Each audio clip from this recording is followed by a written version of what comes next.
Pete. How are you, mate? You alright? Yeah, not too bad. Good. You? Yeah, yeah. Revved up, first one of the year.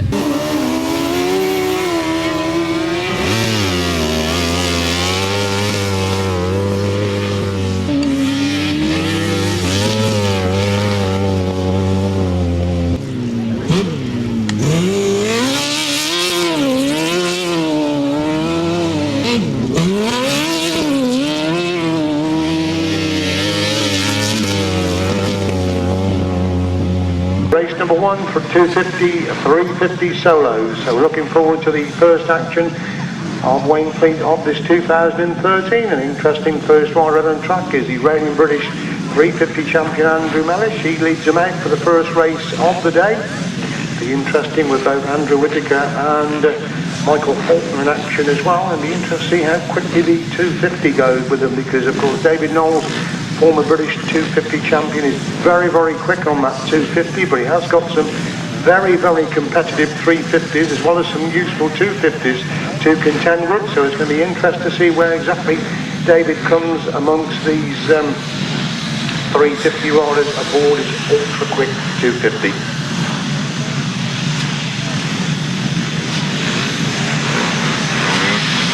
Looking across to that far side, engine begin to rev. The first race of the season is away. Andrew Mellish taking quite a good start from the inside. Michael Faulkner made it better with Andrew Whittaker three abreast going into that first corner. Look at David Knowles getting in between the 350s aboard the 250. It's Michael Faulkner giving a big handful around the outside of that bottom corner. And David Knowles is trying to get through on the inside. Third, Faulkner's in fourth, race Starmer's in five. That's the top five. A rider falls in Cosby, falls up on that left corner. There's Mellish in the leader, but David Knowles once again works away through on the inside of Andrew Mellish. Mellish again back round the outside, but David Knowles is making that 250. Work over time at the moment. Mellish and Knowles, Knowles and Knowles, going into that first corner. Knowles on the inside. The extra pair and Mellish is in sweep back round the outside. With the whole that third place, looking. That's the top three. They go in the back straight once again. Mellish is wide again. Knowles again cuts back through on the inside line. What super racing between these two in the first race of the afternoon. Knowles leads on to that fourth and then second. Still Whittaker is third. Farmer is now up to fourth. Mickey Allen's inside. Michael Faulkner's dropped in on that bottom corner. David Knowles leads in the back straight. 40 from the time. He's starting to get away from Andrew Mellish. This race the first and second place. Whittaker's consolidating that third place position. It's going to be David Knowles on the 250 who wins the first hit of 250 and 350. Andy Mellish second. Andrew Whittaker third. Mickey Scarborough in four. Mickey Allen is in five. Followed by Ashley Hill and Edward Bates. And we've got number 10 and 17, Lawrence Norman. What a super way to start the meeting there. Some fabulous racing. That first hit of combined 250s and 350s, won by number 64 on the 250, David Knowles. Second, number 7, Andy Mellish. And third, 117, Andrew Whittaker. 79.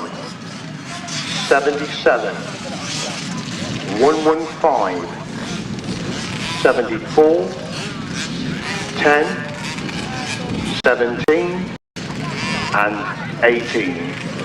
1 minute 18.16. 1 minute 18.16. Auto Cadets and Cadets is race number 2, delete number 72, added number 4, Harry McGurk, and 91, Leon Collier.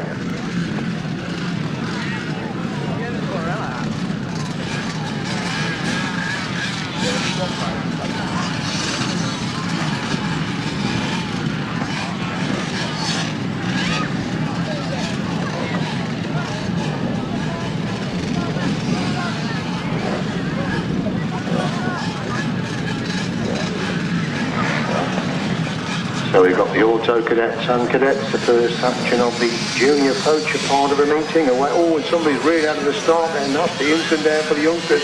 On the first corner, rider is still down. We are still racing at the moment. We look back across there, that rider's been intended to. We were still racing at the moment. We'll try and pick the... Look, see, Mickey Simpson has gone through. Red flag is out. Red flag is out. Mickey Simpson is the race lead as they come by. Harry McGurk, I think, has gone over on that far side. One of the quick men in this class, I'm almost certain that by process of elimination that it is Harry McGurk that has reared at the start. They are a long way away from us over on that far side, but that is a great shame because Harry is very, very quick indeed. He's champion last year, of course, but that was quite a heavy fall from there at the start of the first heat of junior action.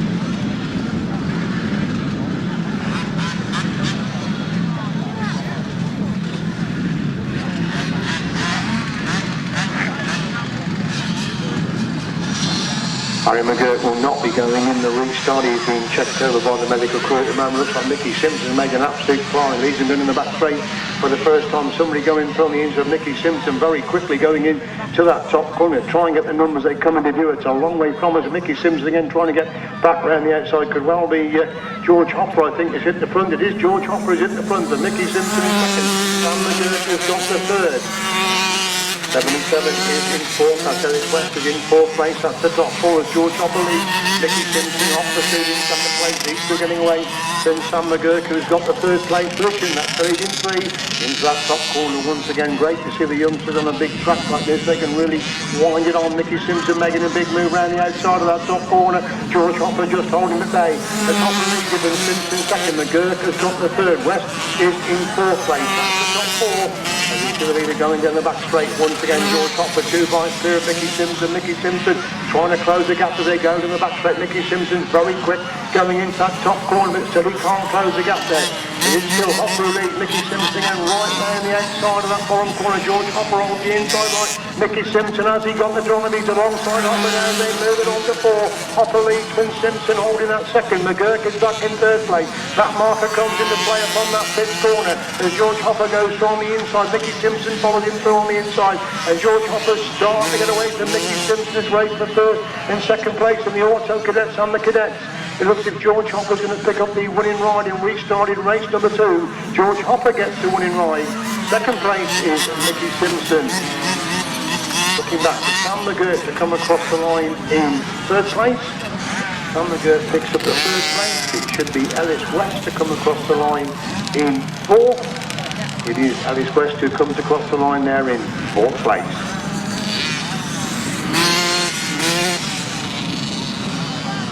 Result of race number 2, winning for number 110, George Hopper. Second, number 87, Mickey Simpson. And third, number 1, Sam McGurk. 77, 91, 611. 1 minute 37.41. 1 minute 37.41, the winning time. Race 3 is the juniors.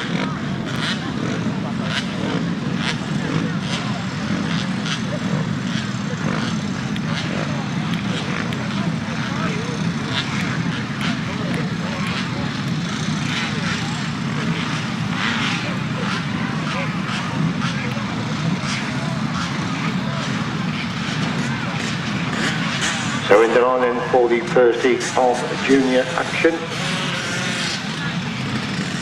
Waiting for one rider to come on track now, then we should be away with race number 3.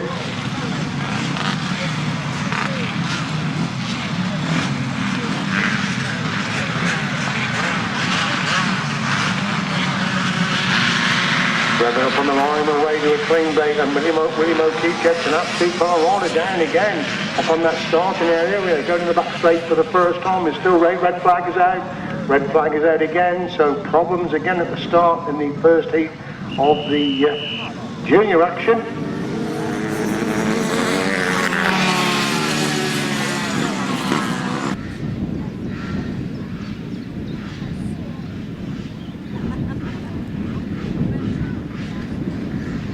So back into line then for the restart of race number 3, this youth juniors.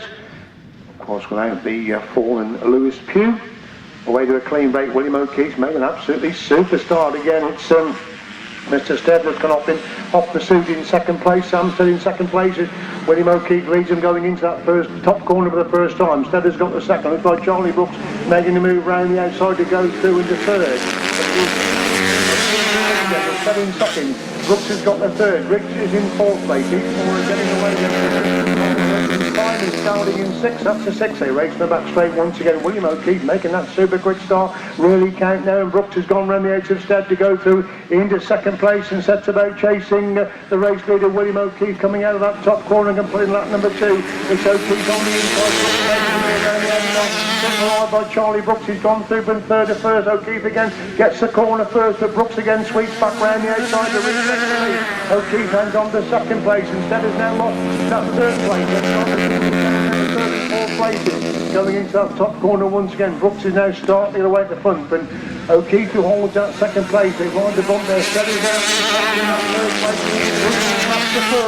And there's nothing much between second, third and fourth places. Brooks is getting away at the front. O'Keefe held that second. Instead, trying to find a way through on the inside. Riggs looking for line round the outside. Down the back straight they go then for the final time in the first heat of the junior action. It is still Charlie Brooks over the lead. O'Keefe holding that second. Steadler's got the third. Riggs comes back for more. They come across the line very tight there for third and fourth places. Result of race number 3, a win for number 18, Charlie Brooks. Second, number 41, William O'Keefe.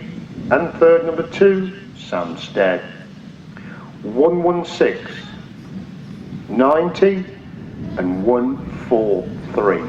Winning time 1 minute 28.81. 1 minute 28.81. Race 4, delete number 18.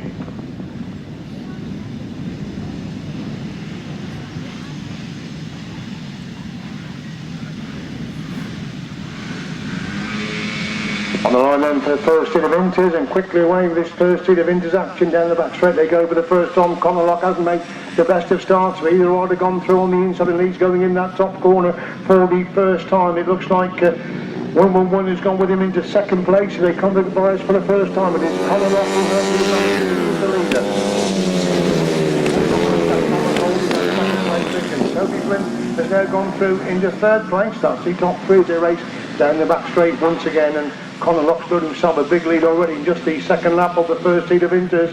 It's still Thomas who's got that second place position, coming to complete that one. Conor Lock, tremendous lead there in the first heat of Inters action, and Thomas holding that second place up to 50 down on the third. Relegated 4, Declan Brown in 5, Captain 6, that's the 6. As the leader halfway down that back straight with the second place riders coming out of that pits corner. He's increased his lead with every turn of the wheel. It's Conor Lock. He goes wide on the exit from that top turn, leads him on to 4 then. It's still Thomas who's got the second place position. Briggs is in third. Flint is in 4. Brown in 5, Chapman in 6. But on the right that's the time then. So Briggs holds that third. Flint in 4, Brown in 5. Chapman is in position number 6.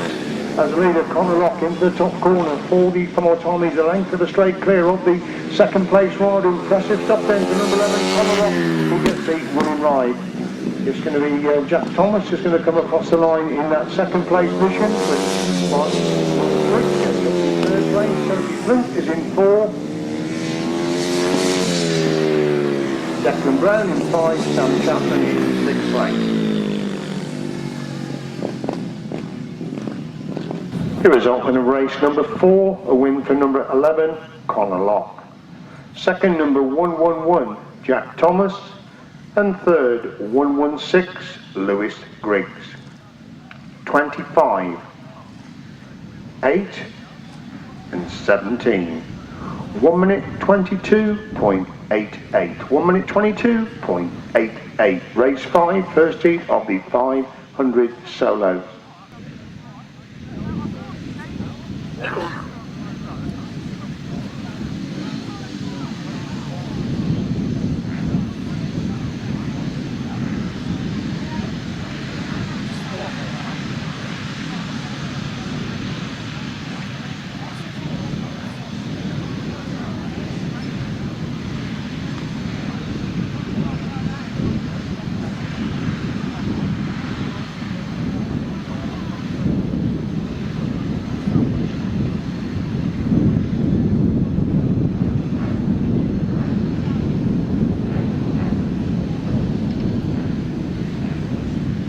Looks as if Daniel Winterburn, the reserve, will be coming out in place of Trevor Heath. That's the information we've just received, that Daniel Winterburn in for Trevor Heath in this heat of the 500 solos, first race of the 500s. Just waiting for Daniel to settle on that far side. Starter moves away. Take up, everybody gets away. 12 orders in the bench. Daniel Winterburn, the replacement, leading in the back straight for the first time. Looks like Stephen Taylor gone through into that second place with Danny Boy. Hasn't made the best of starts. He holds fourth place just behind John Cox. They come out of that corner.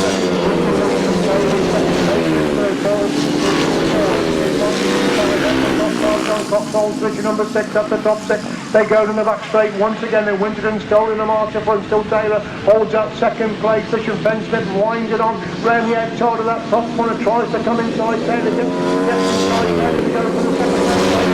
Back round the outside. The second and third place. Then Winterburn from the second. Oil is in four. That's the top four. They move into that top corner once again. Daniel Winterburn, the clear leader. Fensmith using every inch of track over on that top corner. Stephen Taylor goes by the fourth. John Cox is on position number 5. Dean Garrett is in 6. Mark is in 7. That's the top 8. Daniel Winterburn in that top corner. Benson again looking going into that top corner, and he's dropped it in the big way here. Stephen Taylor has to take a basic action right round the outside, as does John Cox. Red flag is out. Red flag is out to Ben Fensmith, who really went a fair old perler there on the exit from that top corner.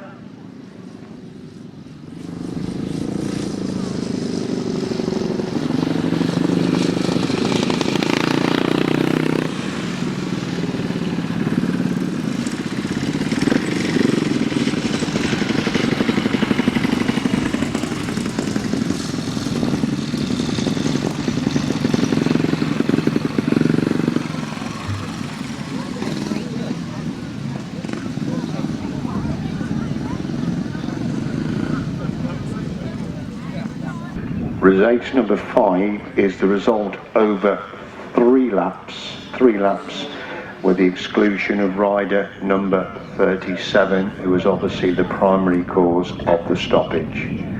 So race 5, a win for number 12, Daniel Winterburn, who came in to replace number 19, Trevor Heath. Second, number 95, Danny Boyle, and third, number 23, Stephen Taylor. 611. 112, 68, 191, 10, 56, and 143. Obviously there is no time for that race. You can see the ambulance has been called there for Ben Fensmith.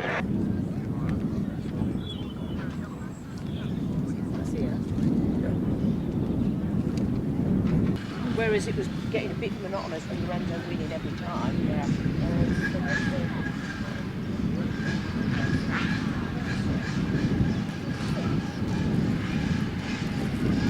So we look across then to the far side then, combination motocross 65 and 85's their first outing of the afternoon.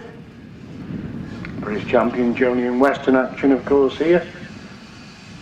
One up at that meeting of course was Sam Stead, so we've got some top quality riders here. Looking for George Hopper, made electrically quick start. He's waiting about 4th place, but only going the back straight for the first time. Looks like Jolyon West hasn't made the best of start, but looks like him holding 3rd place. He's now holding 2nd place. George Hopper's gone through into 4th place. Could well be Mr. Stead. Here's Sam Stead, who has the advantage come by for the first time. They lose it with West holding 2nd. So the 96 was stopped in 3rd place. Hopper is in 4 at the top 4 as they go in the back straight once again then. It's Steady leads then from Weston Hopper in 2nd place. He's starting to get away from Proctor's got the 3rd. Hopper holds that 4th place. He's now coming under pressure for that 4th place position. Stead's the leader, completing lap 2 then. But Jolyon West, Jason Hardy in 2nd place. Ross Proctor's got that 3rd place position. George Hopper in 4th. Hammer Good, good to see him back in action. He's the rider that came off at the start of the 1st place. Nicky Simpson in position number 5. Keegan Brown is in position number 6. That's the top 6. They go to the back straight once again. The leader's already starting to get amongst the back markers. Stead is the leader then. From West holding that 2nd place position. Lost that flag going out then for Sam Stead. Your race leader, Jolyon West. hold that second. Proctor's still got the third. It's Hopper in fourth, and Harry McGurk's getting ever closer. And Simpson's getting close as well. As McGurk goes on into Hopper. Hopper again back round the outside. The back markers are coming in where they're going up his corner. 4 people on time. Hopper holds third. McGurk in Hopper's who's in fourth place. McGurk making a move back round the outside. Hopper again comes back up the inside to reset that third. As Ted gets to winning right. West comes across the line in second. Proctor still hangs on to third. Super race for fourth and fifth. Proctor's going to get the third. McGurk comes round the outside. Hopper again a race for the line, and Hopper just gets the fourth. And McGurk in 5. Simpson is in 6. Brown in 7. 13 in 8 and 76 in 9th place.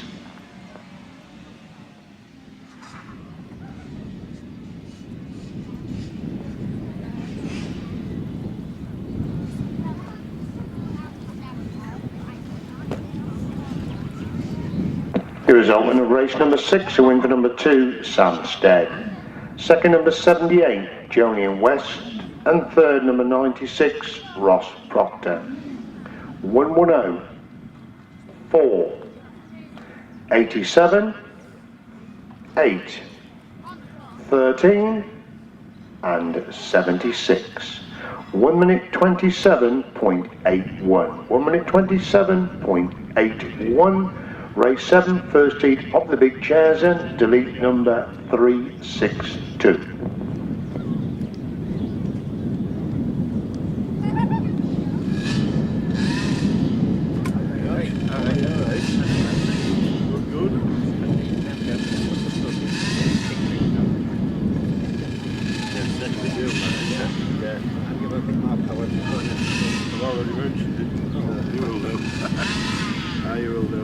Already mentioned it there.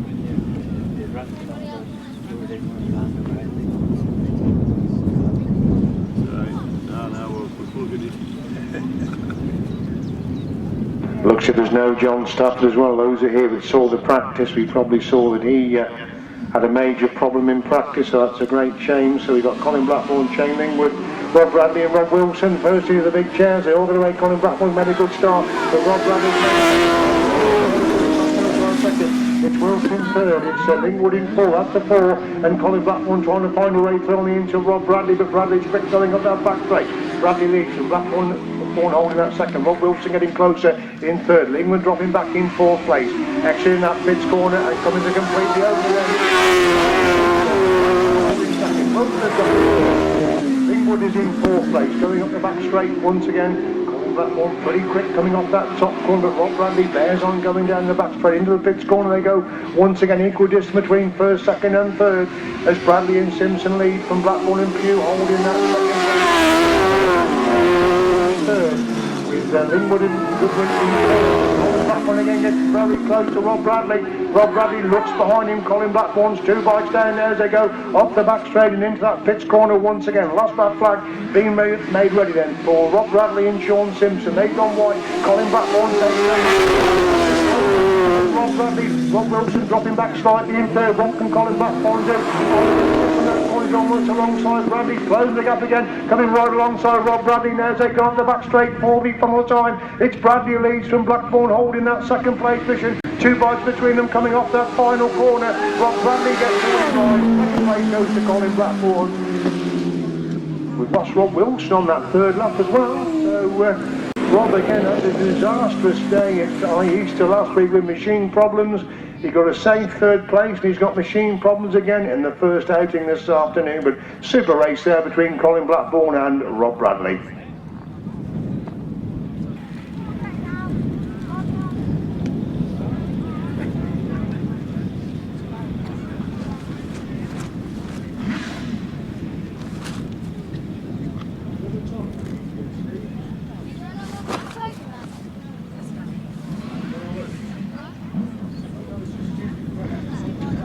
Right, super action there in race number 7, first heat of the big chairs, won by number 87, Rob Bradley and Shaun Simpson. Second, number 25, Colin Blackbourn and Carl Pugh. And third, number 174, Shane Lingwood and Jamie Goodwin. Winning time, 1 minute 26.56. 1 minute 26.56. The problem with Rob Wilson, he blew a tyre. In actual fact, while holding that third place. So we move on to race 8, unfortunately, to lead Del Page and Peter Lloyd from race number 8.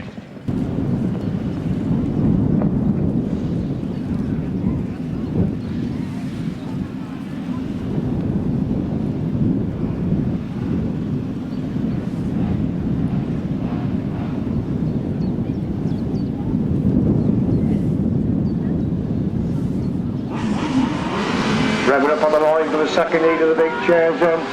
And they come by the first time. Paul Whitelam is scoring them on. In third, it's Lester Page in fourth place. After four, they go off the back straight for the first time. And Paul Whitelam Jr. in the chair. They've really stolen them on to the front. Rod Winterburn in hot pursuit in second place. Robbie Wilson's got that third. They're getting away from Lester Page in fourth. Coming out of that pitch corner, Paul Whitelam goes wide.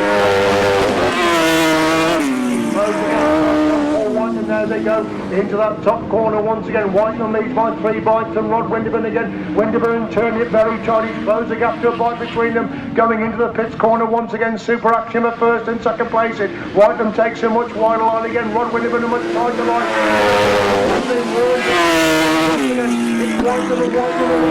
Winterburn and Brown holding that second place. It's still them. Robbie Wilson got the third, and Rod Winterburn making a move now as they go up the back straight. Once again, half a bite between these two as they hit that pits corner. Paul Whitelam's wide again. Rod Winterburn again takes a much tighter line, and Rod Winterburn is squeezed on the inside. Winterburn leads. Second, Robbie Wilson's got the third. Now Winterburn and Paul Whitelam come back up the inside, half a bite between them as they go up the back straight. Then for the final time, it's Winterburn who leads from Whitelam, holding that second place. Super Action between these two as they come out of the pits corner. For the final time, Winterburn's gone wide, but Whitelam's gone. Winterburn gets the winning ride. Third place, Robbie Wilson. Fourth place, Lester Page. Cracking sidecar action racing in there in race number 8. Super sidecar action there in race number 8, won by number 48, Rod Winterburn and Liam Brown. Second, number 92, Paul Whitelam and Paul Whitelam Jr. And third, number 42, Robbie Wilson and Bradley Steer. Fourth, number 52, winning time slightly quicker, 1 minute 25.84. 1 minute 25.84. Moving on then to race number 9.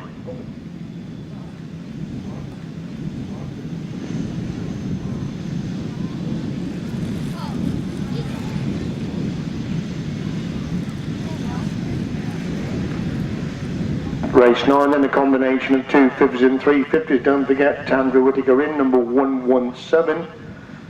Ben Smith out, and Megan Holtby in, number 18, number 87, Rob Bradley out. Those are the two changes then for race 9, a combination of 250 and 350 machines.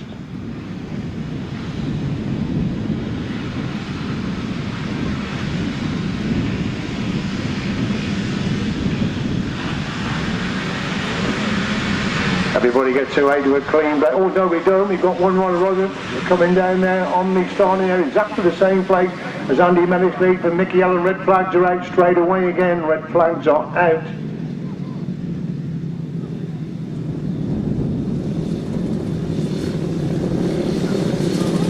I think that's Nick Crosby that's gone down. That very splendid yellow helmet is a newly picked Nick out, and he's the one that looked, they'd all got away, and then all of a sudden his front wheel right up in front of his face, and he's come down rather heavily there at the start of the set of second legs of the 250s and 350s. Walked away for that instant. He didn't need the ambulance, so that's good news indeed. He's obviously excluded as the primary cause of the stoppage. We move on then to restart of race number 9.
So back in the line then, 4 250s, 350s, second leg, race number 9.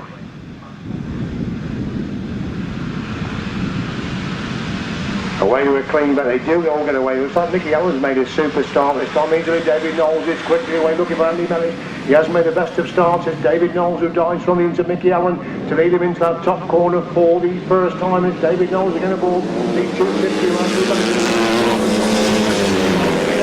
Andy Mellish before Mickey Allen trying up the top 5 as they go in the back straight once again. Oh, Laurie down in second place. Laurie drops in second. Ricky Scarborough's gone down. We'll hold it up. Second place position. David Knowles is a clear leader then. Andy Mellish up to third place. Mickey Allen is in position number 4. He looks like Lane is holding on.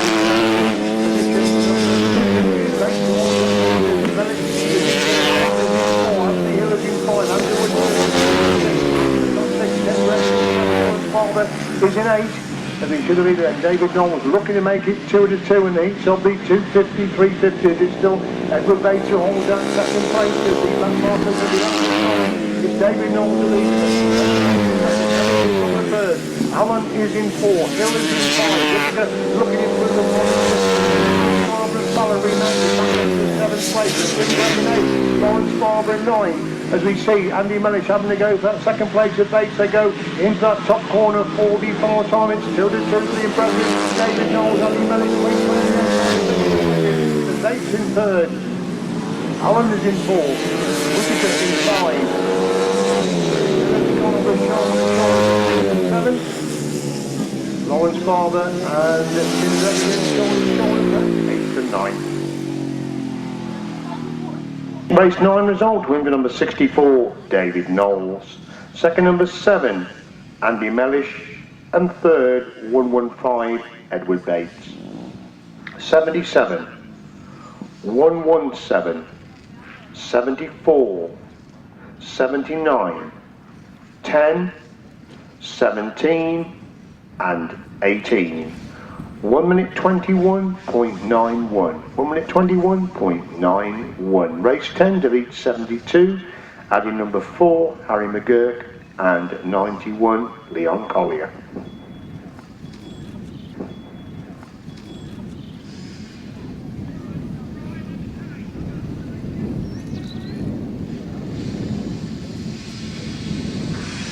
Where we go then with this combination of cadets and order cadets. George Hopper again making a cracking start. I'm sure Terry McGurk that has gone with him. Mickey Simpson has made the best of starts. He's just about to go through into third place. They enter that top corner for the first time, and Harry McGurk having to go around the outs of George Hopper. These two shoulder to shoulder coming out of that first corner. Hopper's gone wide, but McGurk has found a line round the outside. McGurk leads, but Hopper in second. Simpson in third. Sam McGurk is in 4th. It's Ellis West in position number 5. That's the top 5 as they race in the back straight once again. Harry McGurk leads it then from Hopper holding that second place. Mickey Simpson's in 3rd. Sam McGurk is in 4. Harris West in 5.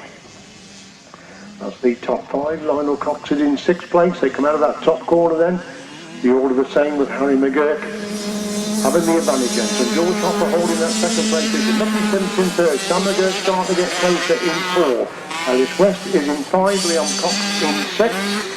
That's the order down the back straight once again, and Harry McGurk starting to get away at the front. He's pulling away from George Hopper. Of course, it was Harry that looped at the start in the first set of heats for this class. He's certainly making amends in this second heat. He's clear of Hopper, who's got that second place. Simpson consolidating 3rd. Sam McGurk is in 4th. Alice West in 5. Leon Cox in position number 6. That's the 6th. They move it on for our start this time then. It's still McGurk the leader then. But Hopper in 2nd. Simpson in 3rd. Sam McGurk in 4th. Alice West, his first season of racing, the same of course for William Cox. He's a youngster today for the first time ever in this 2013 season. As Harry McGurk leads into the pits top corner for the final time in race number 10. Impressive. Oh, and he did very well to hang on there, did Harry McGurk. He almost lost it. He gets the winning ride. 2nd is George Hopper. 3rd, Mickey Simpson. 4th is Sam McGurk. 5 is going to be Alice West, and in 6th place it's Leon Cox.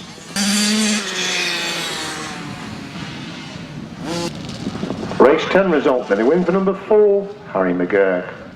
2nd, number 110, George Hopper. And 3rd, number 87, Mickey Simpson. 1, 77, and 6:11. Winning time 1 minute 46.31. 1 minute 46.31.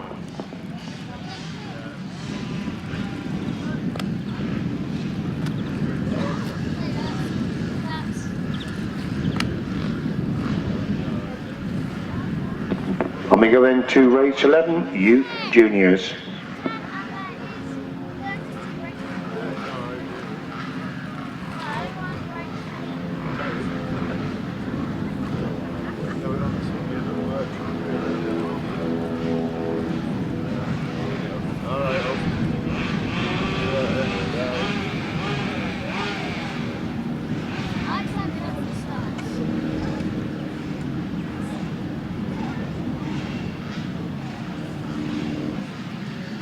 So the last rider coming out to join the line then for race number 11, leg 2 of the Youth Juniors.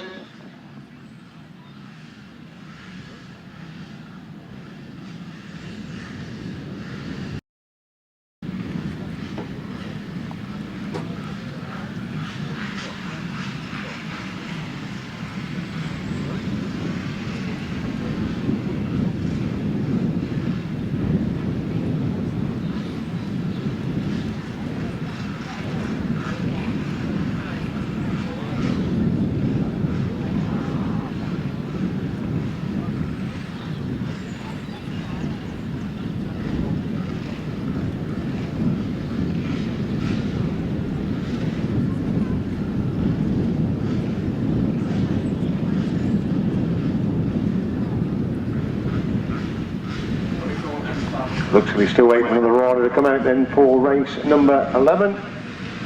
Engine begin to pick up, we're ready for action for race number 11. The second heat of the Youth Juniors starter walks by William O'Keefe. Again, has made a super quick start, but somebody's out gauged. They've done that three abreast going down the back straight. O'Keefe has gone through on the inside. Steady as the leader going in to the top corner for the first time. O'Keefe has got a second. Here comes Charlie Brooks, the big handful around the outside of that top corner. Steady as the leader, they've gone by the first time. O'Keefe has got the second. Chase through the sunset now. They're going to the pitch corner on the opening lap then. Is in fourth place up to top four. They race down the back straight once again. Samstead got quite a good lead, but it's Charlie Brooks hunting him down there in second place. These two pulling away from William O'Keefe. Again having a good ride in that third place position. Stead still the leader then. O'Keefe was on wide, Richard on the top two on the inside. Carl Hilton's in fifth place. That's the top five. Charlie Brooks again gets a little bit close to the Samstead now as they go down the back straight once again. O'Keefe coming under pressure for that third place. Two separate races. One for first and second. One for third and fourth. And Brooks making the move around the outside. Still on the outside of that top corner. Still holds the inside line, forcing Brooks right round the outside instead. Over the back now, they're racing on the four, a bite between them going into the fifth corner on lap number 4. It's steady leads and Brooks in second, O'Keefe in third, Brooks in fourth. Brooks to bite down now as they go to the back straight for the final time, and Brooks has gone round the edge of Stead, and Stead seems to be slowing up somewhat there. In second place as Charlie Brooks gets round the outside of the back marker. He's the lead in the second leg of this youth. Charlie Brooks gets to win right. Samstead has pulled off. Problems there for Samstead, while he was in second. O'Keefe gets the second. Griggs picks up the third. Colin Hilton is in fourth. That's what he's done there on Samstead, having a super race there with Charlie Brooks. Engine problems on the last lap.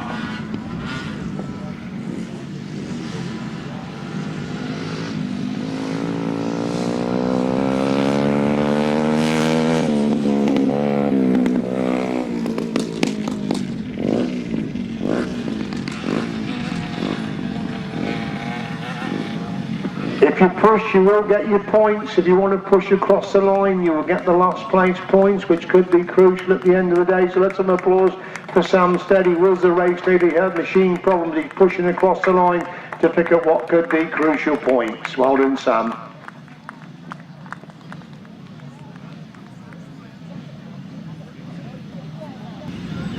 Result of race 11, the win for number 18, Charlie Brooks.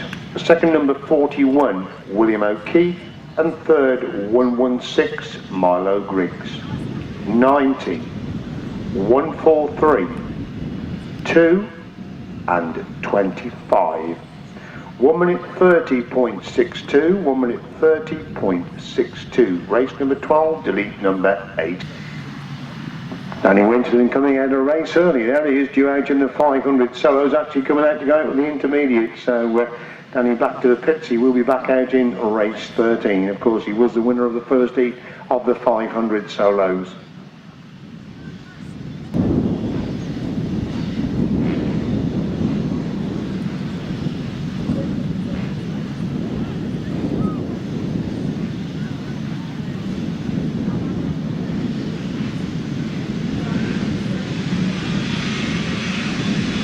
Waiting with the second heat of the Inters, Colin Lock again making a good start, easily going to the back straight for the, that was Jack Thomas, who Colin Lock has got the second. Colin Lock going to make a move round the outside of that top corner, these two locked together on the edge of the corner with Thomas on the inside, Colin Lock round the outside, so that's the leading two as they come right the first time, holding second, Bell has gone to third, 6 round in 7, that's the 7 as they go to the back straight once again. Colin Lock is now stolen the mark at the front of the second leg of the youth Inters. It's still Jack Thomas holding that second place position. Bells has got the third sprint. Is in fourth. Griggs up the 5 sprint. Goes running to Bells to go through into third place. They can sprint through them lots of clear leaders. And Thomas is dominating the second place. Sprint has gone really wide and Griggs has gone through into third place. Bells in 5. Chapman 6. Brown in 7. That's the 7. As leaders length of the straight clear at the front then. It's still Thomas holding that second place position. Griggs has got that third and Flint in 4, Chapman's up to 5, Bells in 6, Brown in 7. Colin Lock leads him on the last lap with a big lead over Jack Thomas holding that second place. Still Griggs is picking up that third and so is Flint in 4. In 5, Bells in 6, Brown in 7, Brown in the 6th place relegated Bells to 7 as leader at the top corner for the one more time in the second heat of youth Inters. But to begin with Colin Lock, he gets the winning ride. Jack Thomas is going to pick up the second place position, just starting on the third and fourth. Looking for that third place. Griggs just hanging on to that third. He gets third. Flint is in 4. Chapman in 5. Brown in 6. Bales in 7th place.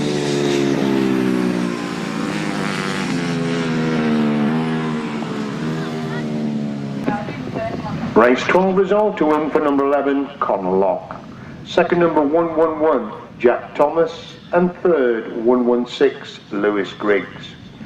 25, 17, 8 and 78 winning time 1 minute 24.81. 1 minute 24.81. Race 13, adding number 12, Daniel Winterton. He comes in to replace number 19, Trevor Heath, in this race number 13.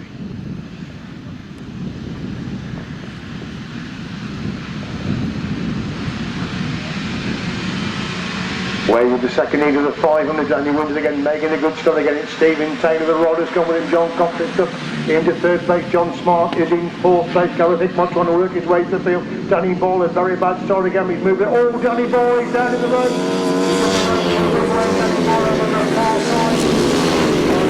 The right and the woman in the crowd, virtually on that far side.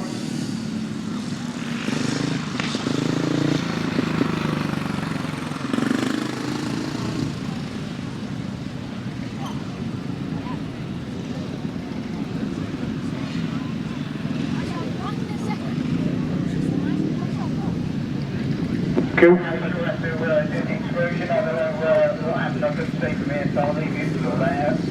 Whatever we do, we need the wrecking crew down that bottom corner, please, because we've got a lot of damage to the ropes. Thank you.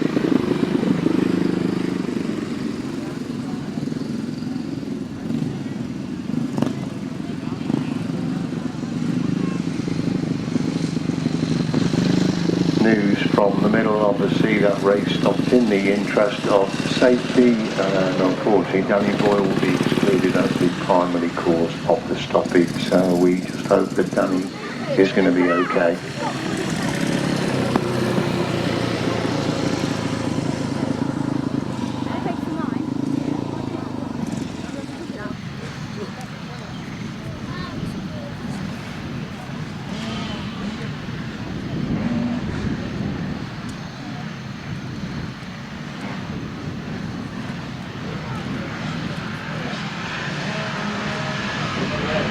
On the line then for the race number 13, the second leg of the 500 solos.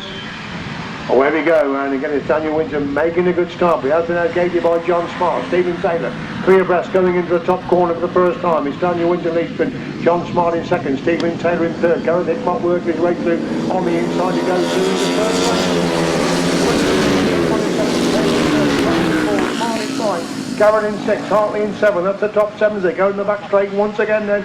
Daniel Winterton's getting away at the front and Hickmott having a good ride as they turn to the grass. He holds that second place position. Taylor's got the third, Cox in 4, Smart in 5, Garrett in 6, that's still the top 6.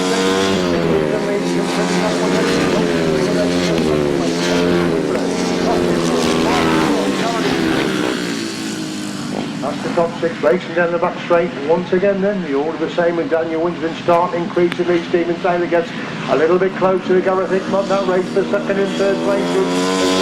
Leads them on to 4 then. From the hill.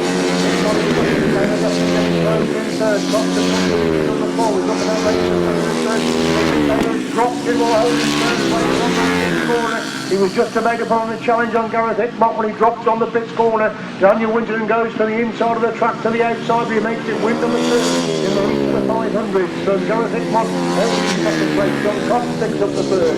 John Smart is in 4th. Dean Garrett in 5. Tom Leakins is in 6th. Tom Leakins in 7th. James Martin in 8th place. Race 13 result, win for number 12, Daniel Winterton. Second, number 17, Gareth Hickmott. And third, 611, John Cox. 38, 112, 10, 191, and 56. Winning time, quickest so far today, 1 minute 15.69. 1 minute 15.69. We're away then with race number 14, that's the Youth Motocross 65 and 85. I can see that Samstead is holding that second place. Proctor is in third, so it could well be Johnny and Wester to lead as they come by us the first time. It is number 78, Johnny and Wester lead the race further then. Samstead holding second. Proctor's got the third, Simpson's up to 4.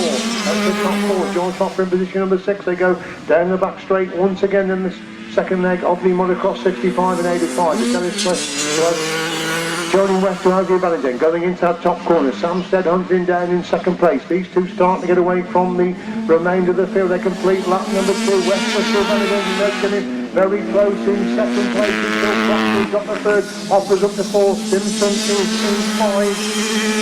That's the top 5. As leader down the back straight once again. Samstead's a bike then on Julian Wester, moving to that top corner once again. Super action between these two for first and second place in race number 14. West holds the inside line instead, trying to come round the outside, but West is still biting in as they moving on to 4. They're a long way clear of Proctor, who's got that third place position. Racing on the back straight once again then. West has the advantage, instead in second. Proctor's in the third, Hopper is in 4. Simpson in 5, the Dirk's up to 6. Tegan Brown in 7, Sky Adams is in 8. That's the top 8. We want to lead into coming out of that final corner. West on the inside again, instead coming right round the outside, but Julian West who gets the winning ride. Second place is Samstead. Third place is Ross Proctor. Fourth is George Hopper. 5, Mickey Simpson. 6, Tegan Brown. 7, Harry McGurk. 7th place is Sky Adams.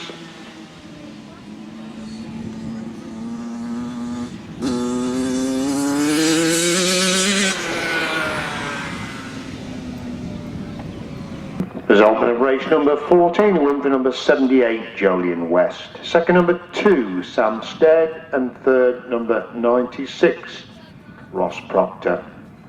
110, 87, 8, 4, 76, and 13. 1 minute 28.82. 1 minute 28.82.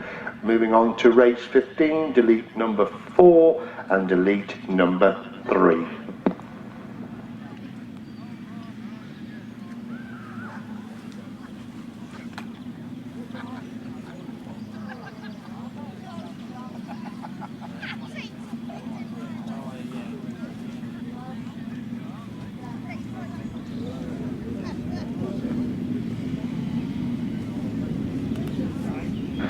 Should be a cracking race, number 15, with Rob Bradley first time out and Rod Winterburn Rob Bradley winner first time out, as was Rod Winterburn. Rob Bradley, a few crutch problems after practice. He's obviously got that sorted out, though. He impressively won his opening race, as did Rod Winterburn after a terrific scrap with Paul Whitelam. So we should be in for some good action. Just the 3 crews this time. It's 4 crews, in fact, with Shane Lingwood, of course, also in action in this race number 15. Away to a clean break, and News made that start, and it is Rob Wilson. He must have started back in 4th place a moment as Rod Wilson leads into that top corner for the first time. Rod Winterburn holds that 2nd place. Rob Bradley's gone through inside Lingwood to go through into 3rd place. The first 2 have got away, and it's Rod Wilson who leads them. But Rod Winterburn holding that 2nd place, which Rod Wilson's gone wide. Rod Winterburn again cuts it back for the top corner once again. Wilson leads, Rod Winterburn in 2nd. Rob Bradley gets close in 3rd, and Rod Winterburn almost through on the inside. Rob Wilson's very fast going up that back straight, half a bite between these two as they hit the pits corner once again. Wilson's gone wide again. Winterburn takes a much tighter line. Can he squeeze it inside? Rob Wilson back round the outside. Super action between these two as Wilson leads in 2nd. Bradley is in 3rd place. They go up the back straight once again then. Rob Wilson clear. 2 bites clear of Rod Winterburn going into that pits corner on lap number 3. And Wilson holds a much tighter line this time. No way from the inside the window. Winterburn in 2nd, Bradley's got the 3rd, Lingwood is in 4th place. They go up the back straight, 3rd in some of the time.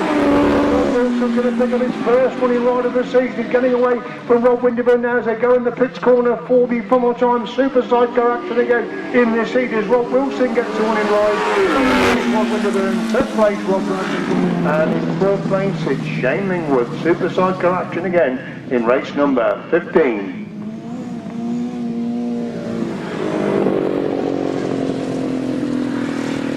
Super action race number 15, a win there for number 24, Rod Wilson, Terry Saunders.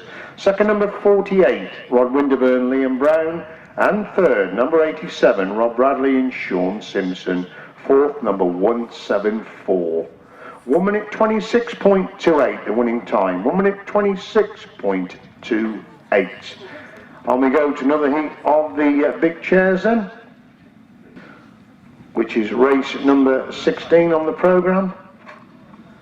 Unfortunately, delete number 362, and of course John Stafford did not come out in the first race either. So whether John can get that machinery sorted out, we're not sure. So we wait to see what happens that comes out for race number 16. Now, it doesn't look as if John Stafford is coming out. Just the 4 crews, but 4 good crews. That's Robbie Wilson, Colin Blackbourn, Paul Whitelam and Lester Page contest race number 16.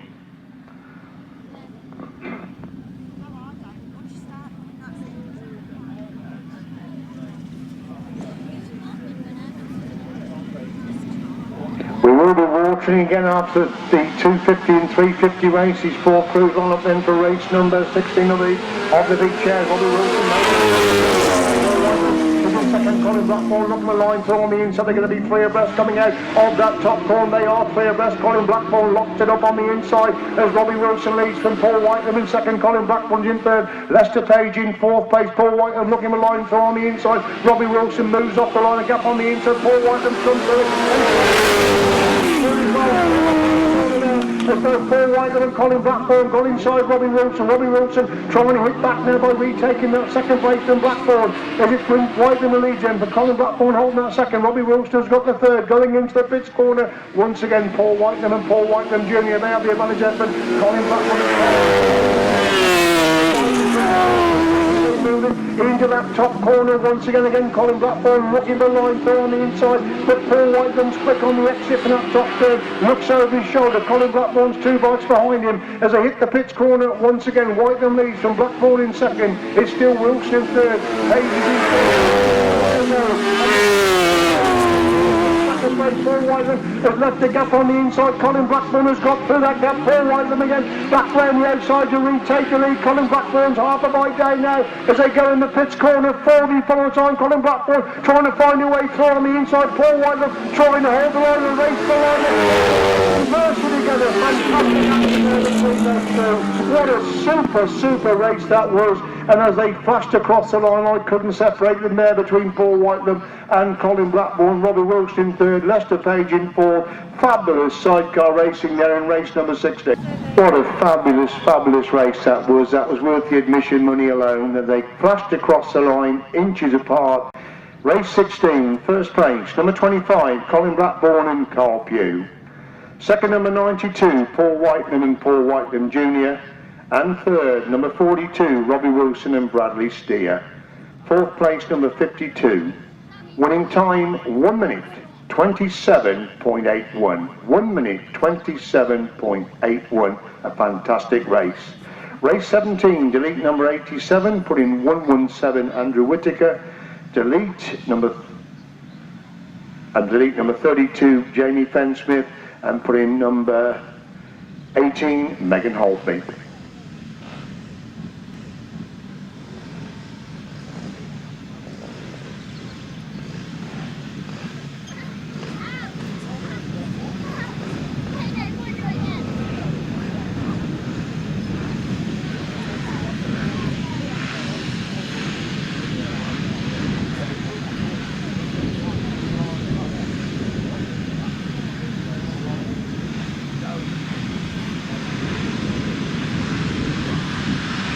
On the line then for the lead for 250, 350s.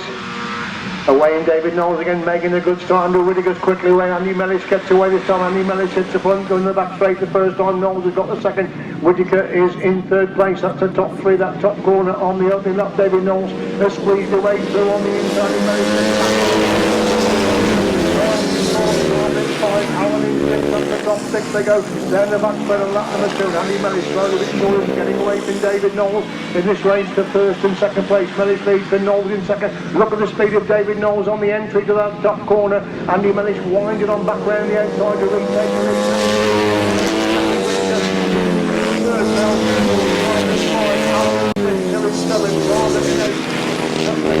Trimgreg holding position number 9 as Andy Mellish leads on the back spread on lap number 3, getting away from David Knowles, and Andrew Whittaker starting to get to David Knowles. That race for second and third places. Up the front goes Andrew Simpson and Mellish the leader, but not holding second. Third, Bells and 5, Alan 6, Hill 7, Farmers up to 8, Cosby in 9, Trimgreg number 10. Andy Mellish into that top corner, 40 for more time in the 30 of the 250, 350 combination. Andy Mellish picks up the winning ride. Second place is David Knowles. Third place is Andrew Whittaker. Fourth is Mr. Bales. 5 Richard Scarborough. 6 Nicky Allen. 7 Ashley Hill. 8 Nick Cosby. 9 Lawrence Farmer. 10th place is Red.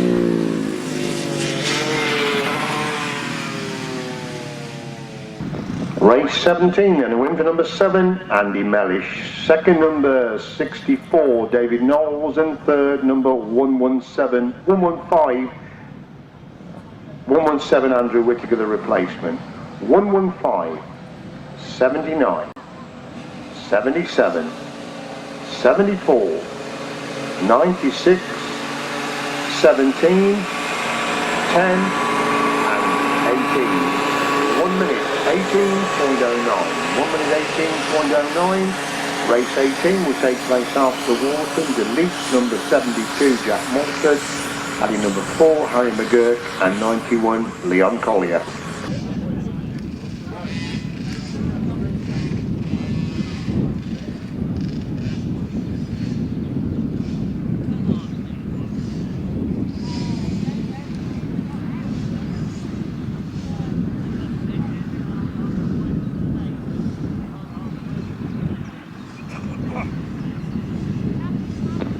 So race 18 then, third leg youth cadets and auto cadets for the junior poacher title of 2013.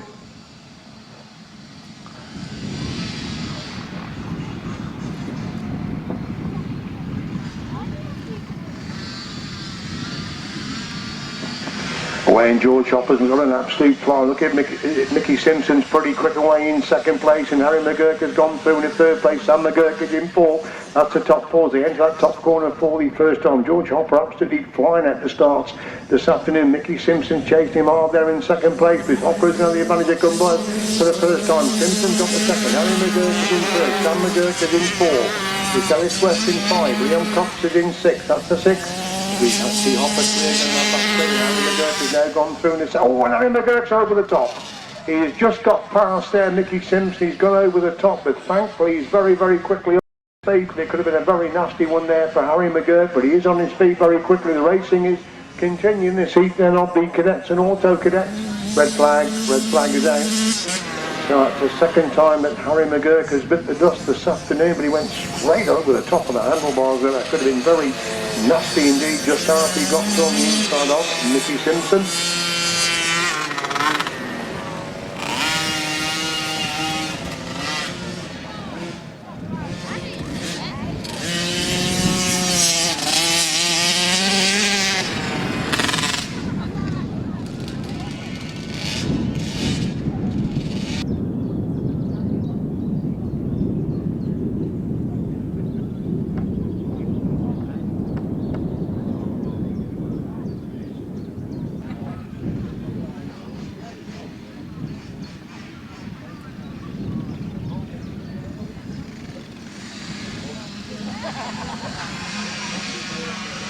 So when we get on the race of race 18, youth cadets and auto cadets, and it's George Hopper again has made a cracking start. Ellis West got very, very quickly away. He's dropped back to third place. It looks like Sam McGurk has tucked into that second place position as George Hopper is the leader coming out of that top corner for the first time. It is young Sam McGurk has gone through with his second place.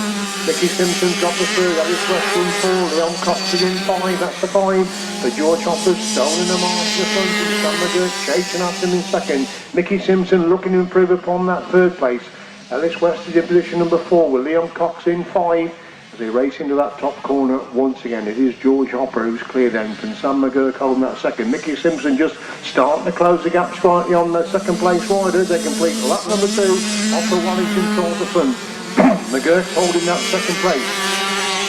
Simpson still at the third with West in 4, Cox in 5. George Hopper can't increase to lead the front. I say Mickey Simpson just closing the gap over so slightly on Sam McGurk as they go to the back straight once again then. As George Hopper having a super afternoon so far this afternoon. He's well in control this third leg of the youth cadets and auto cadets. He leads them on the last lap this time. Mickey Simpson definitely getting closer to Sam McGurk of an interesting last lap here as Sam McGurk got the second. Mickey Simpson starting to wind it on in third place. He's definitely clawing into the lead of Sam McGurk as they go in the pits corner once again. 2 bikes between second and third. Sam McGurk on the inside. Mickey Simpson making a move around the outside. Sam McGurk comes again to retake that second place. Good race in that final corner of the second and third as George Hopper's got it sewn over the front. It's still on for second and third places. George Hopper's going to get the winning ride. Mickey Simpson right round the outside of that bottom corner comes alongside Sam McGurk. A race line.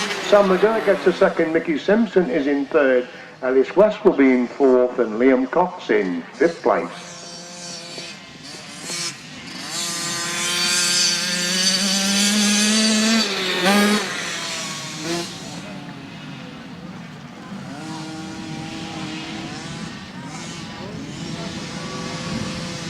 Race 18 result to win for 110 George Hopper. Second number 1 Sam McGurk and third number 87 Mickey Simpson. 77 and 611. 1 minute 45.87. 1 minute 45.87.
line then for youth juniors. Red flag being waved at the moment. The red flag goes down. They get away with a ragged start. Red flag is up. Ragged start there for the youth juniors.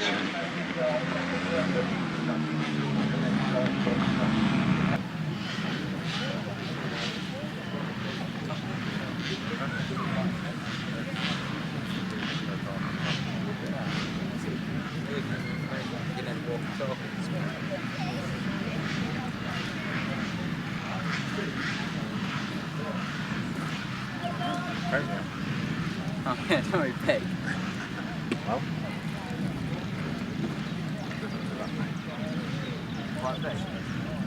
So back in the line in for the youth juniors third leg of the second Tom of Aston.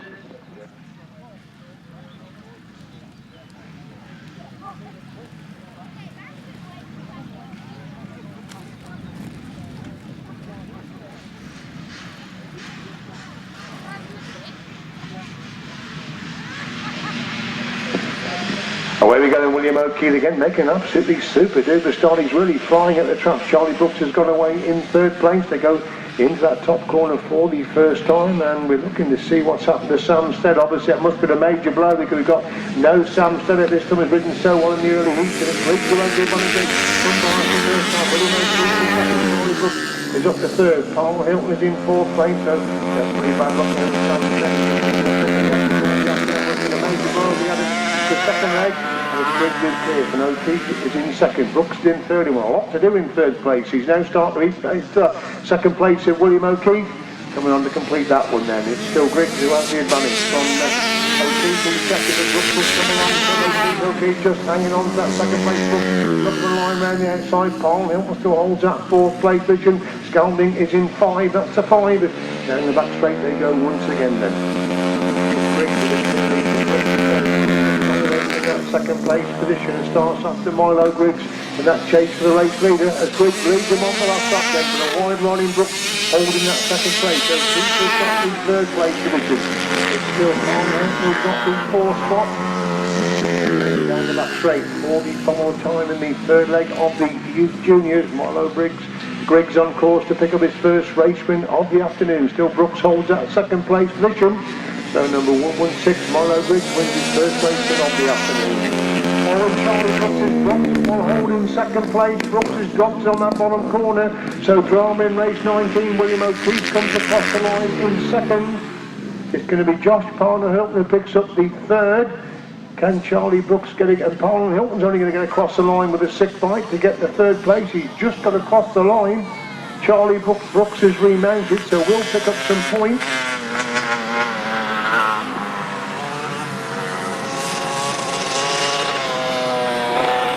A dramatic race number 19.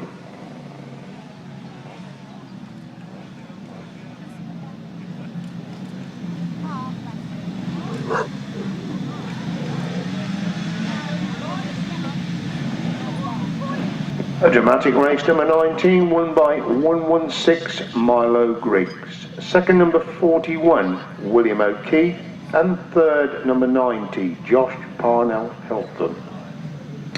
1-8, 1-4-3 and 25. 1 minute 32.2, 1 minute 32.2, race 20. 130.22, 130.22.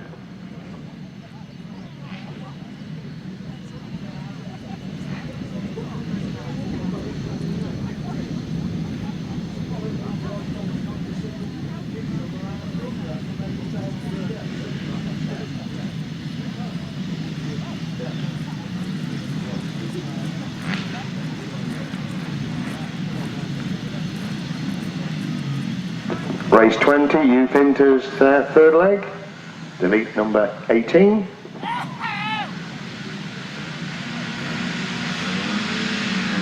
Everybody gets away, they're giving the back straight then for the first time. Conlock hasn't made the best of starts. It's again Jack Thomas has made a good start. Conlock has settled into second place. Sophie Flint is in third place. That's the top three, and Conlock run really wide on the exit, and that's corner. So Thomas always in time. Chatham is in sixth. And the back straight they go on lap number 2. Thomas still leads him. Conalock's got him this side now as they go into that top corner. Conalock's really going to wind it on the outside of that top corner. Can he hold the line? He does hold the line. But Thomas has come again to retake the lead. Thomas still leads. Second place, good race between these two. Thomas on the inside. Around the outside. Griggs is still in third. 20 forward from Conalock. Just go around the outside and makes it step this time. Conalock leads in from Jack Thomas holding that second. Griggs has got the third. Brent is in 4. Chapman is in 5. Just Conalock again, that wide line on the exit from that top corner leads him on the 4. Thomas hanging on to that second. Briggs has got the third. Brent is 4. Chapman is 5. They are 6. From the time, looking to make it 3-3 in the heats of the that's number 11. Conalock been very impressive in this class this afternoon, and it is Conalock who wins race number 20. Second place is Jack Thomas. Third place is Lewis Griggs. Fourth, Sophie Slint. 5 is Matthew Chapman, and 6, Adam Bales.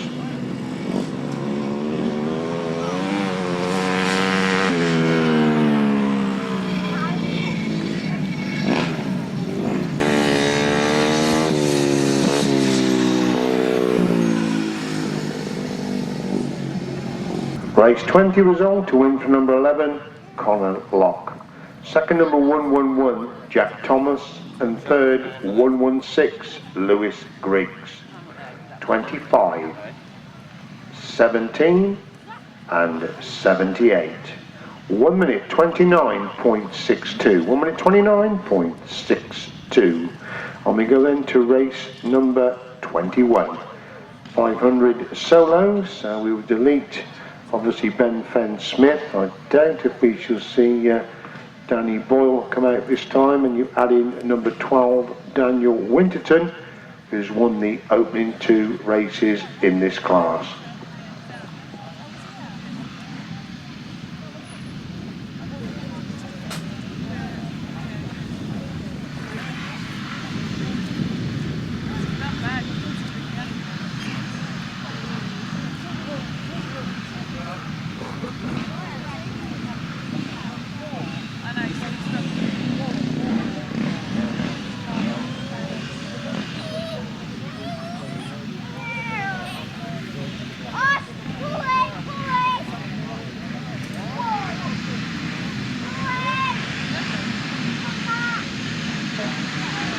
Revving up then for the third leg of the 500 solo. Daniel Winton gets an absolute fly. They're right on that far side. Stephen Taylor's gone with him.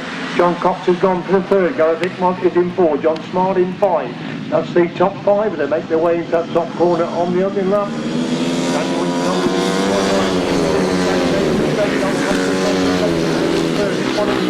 Smart in 5. Gareth is in 6. That's still the top 6. John Wheatley holds position number 7 as Winton leads. Tom Meekins is 4 on that bottom corner. But Daniel Winton once again in control of the seat of the 500 solos. He's clear completing lap number 2 for the wide line. Holding on to that second place. Is in 4. John Smart in 5. John Wheatley 17. That's the 8.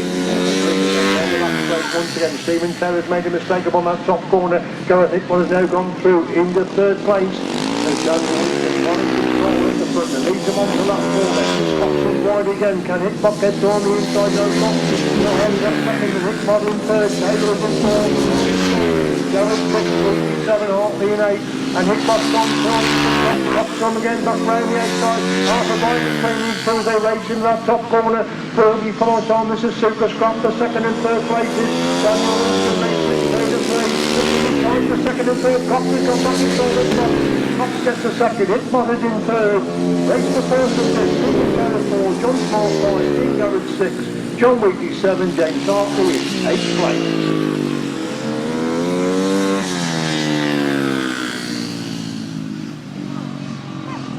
Splendid 500 solo action again in race number 21, won by number 12, Daniel Winterton. Second is 611, John Cox. And third, number 17, Gareth Hickmott. 23, 38, 112, 191, 56 and number 10. 1 minute 17.31. 1 minute 17.31 the winning time as we move on to race 22, motocross 65s and 85.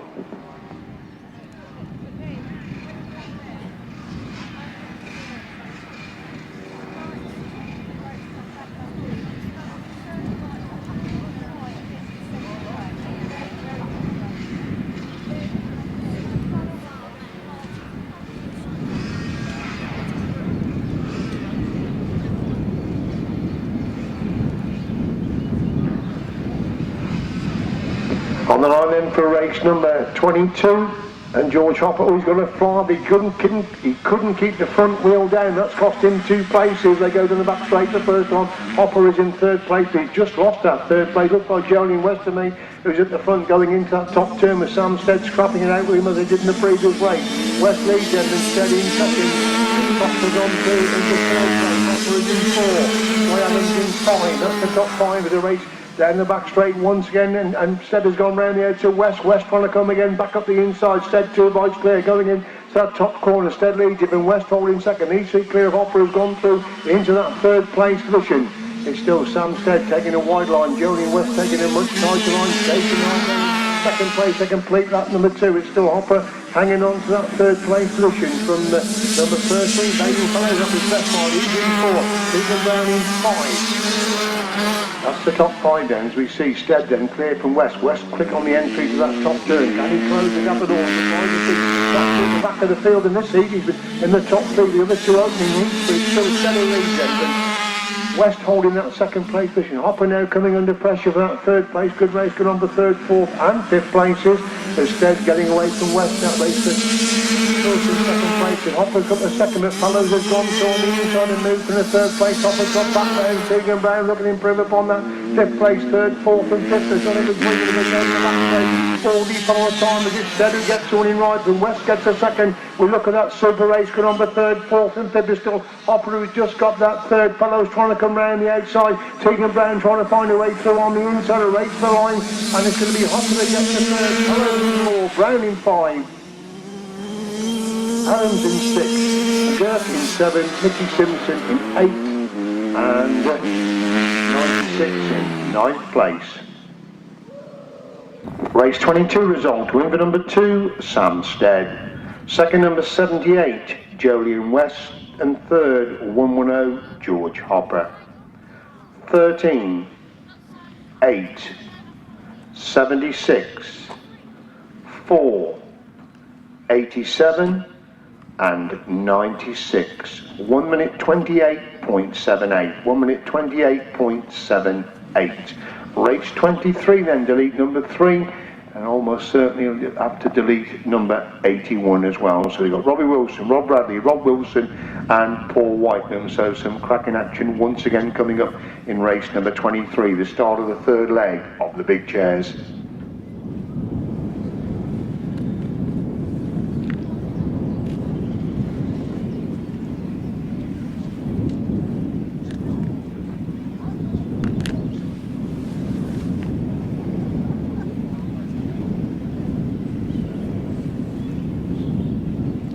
So Paul Whitelam on the outside, then you got Rob Wilson next to him, then you got Rob Bradley, and then we've got Robbie Wilson right on the inside for Quality Crews to contest this race number 23. We've got a bit of a problem with the tapes there before we get this heat of the sidecars away.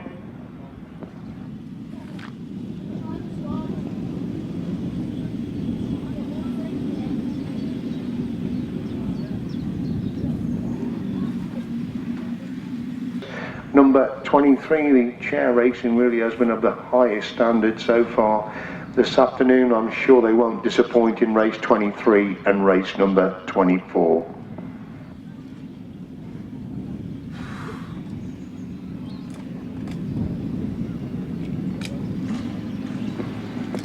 Right, looks like we're ready this time then for the race 23, heat 1, 3rd leg of the big chair. Starter walks away, away we go. They're all going away pretty well together. Rob Wilson found his gating TV, made the good start. Whitelam, Wilson second, Robbie Wilson third. Paul Whitelam didn't make the best of starts. He's back in fourth place at the moment. Rob Bradley's still in the march, going up the back straight the first time. Takes a quick look over his shoulder to see Rob Wilson holding second. Robbie Wilson has got the third. Paul Whitelam surprised me back in fourth. As they come on to complete the opening, then it's Bradley who leads them to going into that top corner once again. Rob Wilson starting to get close to Rob Bradley, but Rob Bradley's quick coming out of that corner. Rob Wilson's quick going in, but Rob Bradley's quick coming out of the corner. Again, Rob Wilson closes the gap on the entry to that pit's corner. 3 bikes between him and Robbie Wilson's gone wide, and Paul Whitelam I think has gone third place. Robbie Wilson to fourth place. They go up the back straight once again. Again, it's Rob Bradley just starting to pull away from Rob Wilson that race. Oh, and Paul Whitelam has turned it completely round, that going halfway up that back straight, and Robbie Wilson did very well indeed to miss him. I think he's going to rejoin. Bradley leads them from Rob Wilson. Paul Whitelam joins the race in exactly the place where he left the track, but he's got 2 very quick motors coming up behind him now as he goes into that pit's corner once again. He got Rob Bradley and Rob Wilson breathing down him as they come out of that pit's corner. Last up Frank Rob Wilson. Third place is Robbie Wilson. Paul Whitelam halfway up that back straight, completely turned it sideways. He's going to go round, of course, and pick up his 4th place points. But an impressive winning ride there for Rob Bradley, chased all the way there by Rob Wilson. And a very dramatic ride there for Paul Whitelam, but he's going to pick up 4th place points.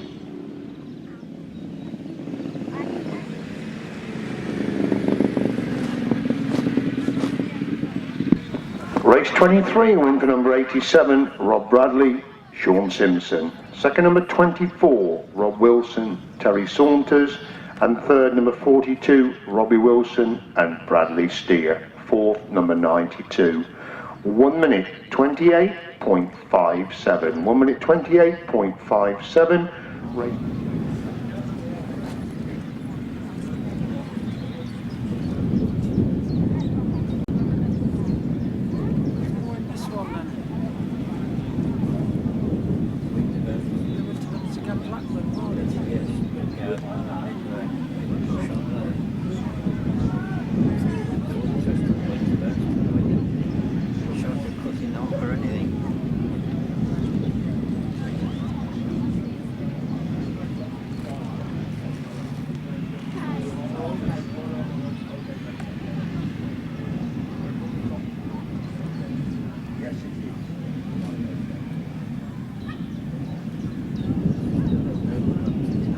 So race number 24, Lester Page, Shane Lingwood, Rod Winterburn and Colin Blackbourn, so he should be in for some cracking action again. Colin Blackbourn's made a good start. Rod Winterburn is the crew, just gone with Lester Page.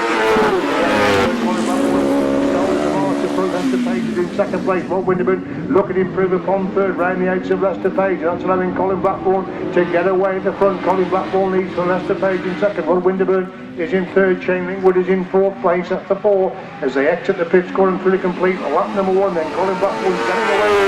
Takes a long past Lester Page to go to second place. That's allowed Colin Blackbourn and Carl Pugh to build a big lead in the front. Colin Blackbourn looks behind him again to see now Rod Winterburn moves through into second place. Lester Page is in third. Lingwood is in 4th place. Coming on to complete lap number 2, and it's Blackbourn and Pugh. Again, Colin Blackbourn into that top corner once again then. Blackbourn, Carl Pugh with an 8-bike advantage over Rod Winterburn and Liam Brown. Lester Page hangs on to that third. Shane Lingwood is back in 4th. Coming out of that pits corner and about to start the last lap this time then. It's Colin Blackbourn again. Over Rod Winterburn. The gap might be slightly as they go in that top turn.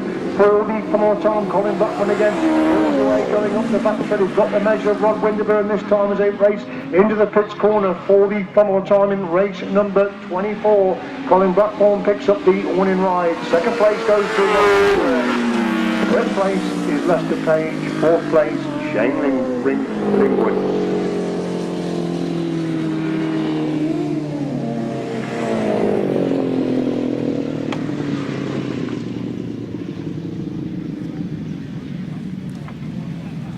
Race 24 result to win for number 25, Colin Blackbourn and Carl Pugh.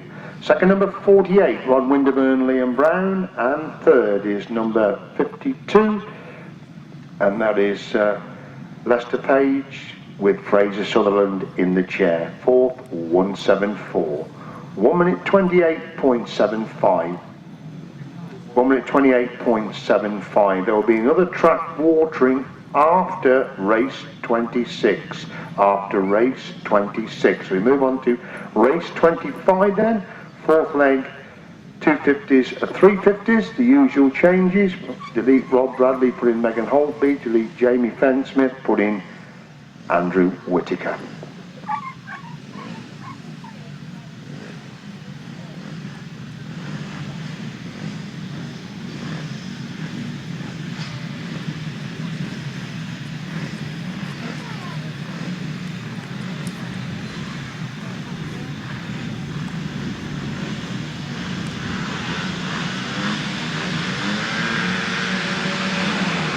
Where we're going with race number 25, and it's Andrew Mellish who made a good start. Andrew Whittaker's hand goes in the air. He's got problems. He was away in second place, and now David Knowles has gone through in the second place and trying to find a way through on the inside. Andrew Mellish.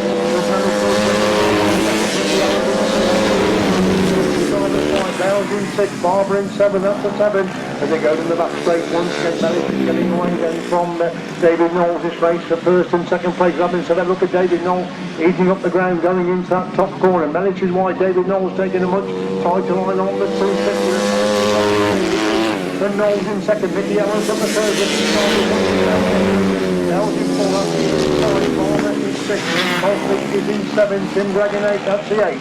As Andy Mellish now getting away from David Knowles. That race for first and second. Ricky Scarborough's now gone through in the third place, but Scarborough's coming under pressure through the rest of third place. The 4 then from Knowles in second. Scarborough dropped the third. Bowles in third. Ashley in 6. Barber in 7. Nick Crosby.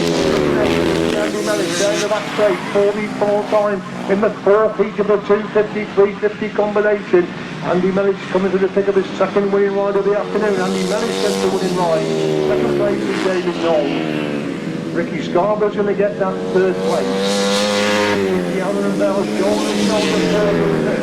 Then Ashley Hill, then Lawrence Barber, then Tim Gregg.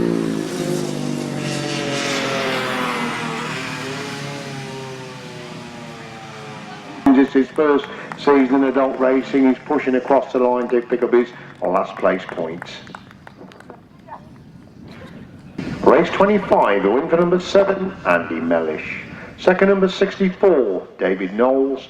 And third, number 79, Ricky Scarborough. 115, 77, 74, 17, 10, 96 and 18. 1 minute 18.91. 1 minute 18.91.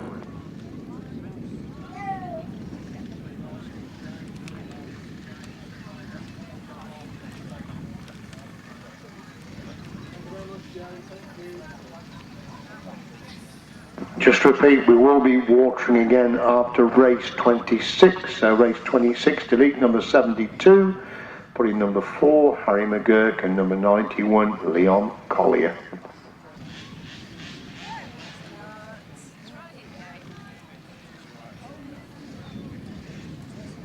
So looking across to that far side, the riders start to assemble then for the fourth leg of the Youth Cadets and Auto Cadets.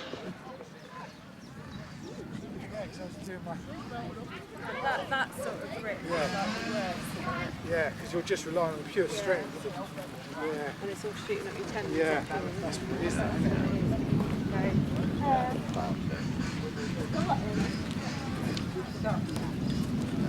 Bamboo. It looks like a bamboo.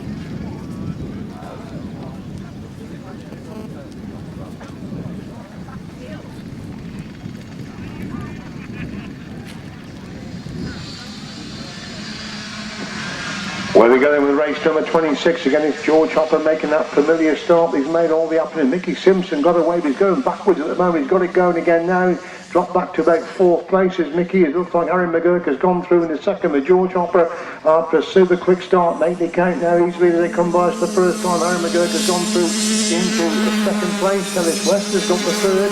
Mickey Simpson in 4th. Sam McGurk in 5. And Leon Coxon in 5th place, that's the 6th, is George Hopper making the best of his way home. Mickey Simpson is starting to carve his way to field. He's gone through into 3rd place as Hopper leads him, but McGurk in 2nd, Simpson 3rd, West is in 4th. Sam McGurk speeding up now, going to that back straight, looking for that 4th place of Ellis West. That's a good scrap developing for 4th and 5th places. As Hopper's the leader can put into them, but McGurk consolidating that 2nd. Simpson looking to improve upon the 3rd. Sam McGurk now gone through in the 4th, relegating Ellis West to 5. Leon Cox is in position number 6, that's the 6 in this 4th leg of the cadets and auto cadets. Into that top corner once again to find George Hopper. Mickey Simpson starting to close up on Harry McGurk. There's a good race starting to develop the 2nd and 3rd places there as Hopper is the leader on the 4th. McGurk's gone wide, Mickey Simpson takes a much side to line, so he close the gap on Harry McGurk now as they hit that top pit's corner for the one more time then. Hopper's clear the front. Mickey Simpson again very quick on the outside of that pit's corner, trying to make a move on Harry McGurk. McGurk suddenly realised he's there. He looked over his left shoulder and saw Mickey Simpson right there with him in a good race for 2nd and 3rd places. As it's George Hopper again going to pick up another impressive winning ride. Mickey Simpson making a move right round the outside of Harry McGurk, and can he get round the outside? No, just McGurk takes it with Simpson in 3rd. Going to be Sam McGurk to pick up the 4th place position.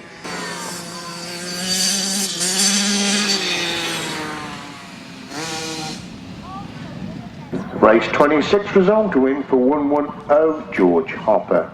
2nd number 4 Harry McGurk and 3rd number 87 Mickey Simpson. 1:77.611.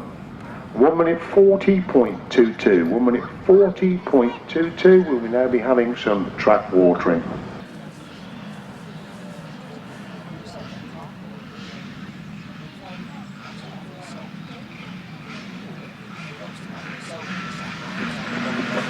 Revving up then to the juniors 4th leg. Away they go. Charlie Brooks, who made a much better start this time. He's leading on the back straight for the first time as they go in that top corner. William O'Keefe is in 2nd place. Coming out on that first corner, isn't Charlie Brooks? Of course, it's Charlie Brooks away in 3rd place. It's in 4th. Scalding is in 5. And it's Briggs is well clear, going on that back straight. O'Keefe in 2nd, Brooks has got the 3rd, Barl Hilton is in 4th, Scalding is in 5th place. That's the 5 as they complete lap number 2 then. And it's Milo Briggs running inside the big lead. Good to see William O'Keefe back to something like the street there. All in 2nd place at the moment. Charlie Brooks is on the 3rd, 4th. Scalding is in 5. Pretty well spread out now in this 4th leg of the juniors. And Milo Briggs trying to lap number 3, the last start flag about to be made ready then for rider number 116. That rider is Milo Briggs, who's got a clear lead then from William O'Keefe. Holding 2nd place, Brooks has got the 3rd. Hilton still in 4th, Scalding in 5. Back straight on lap number 4, looking for his another win in this youth junior section. This is race number 27 on the programme, and it is Milo Briggs that gets the winning ride this time. It's going to be William O'Keefe. 3rd place, Charlie Brooks. Final Hilton. And Lewis Scalding.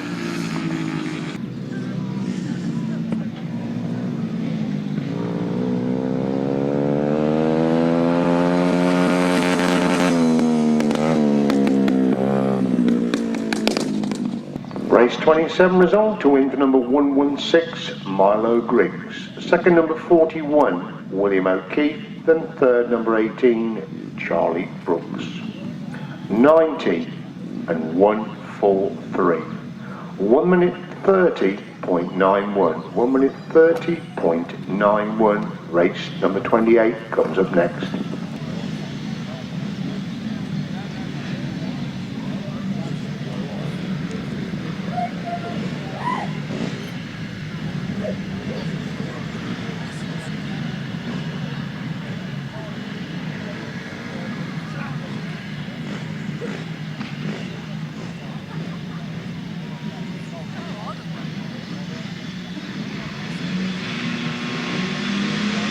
Juventus on the line and up and running, and Colin Lock has made a good start. In fact, it's a clear leader going in the back straight the first time. It's Jack Thomas who's gone away there in second place. That's leading to as they go into that top corner on the opening lap. This is the fourth leg of the Juventus. Colin Lock looking to make it 4-4. That's the 5 as they race down the back straight then once again. It's Colin Lock taking a long up behind his shoulder. He's got Thomas holding that second. He's now coming under pressure when Lewis Griggs getting closer in third place. Bells in 4, Flint in 5. Complete lap number 2. Thomas holding second. Griggs again trying to find a way through. In the second place. Bells has got that second and third. Thomas just holding on to that second place. Griggs again looking improved. And Sam Chapman's joined the late race very late indeed. There he's just going down the back straight in this first lap. As the others are about to start their last lap. So Colin Lock is the clear leader. This is the fourth leg of the Juventus. It's still Thomas holding on to that second. Griggs has got the third. In 6. Colin Lock down the back straight. Final time and into the top corner. Very much on the cards for the impressive Colin Lock and his Juventus class this afternoon. Colin Lock gets the win ride. It's going to be Jack Thomas to come across the line there in second place. Third. Adam Bells in 4. Celtic in 5. And Sam Chapman in 6th place.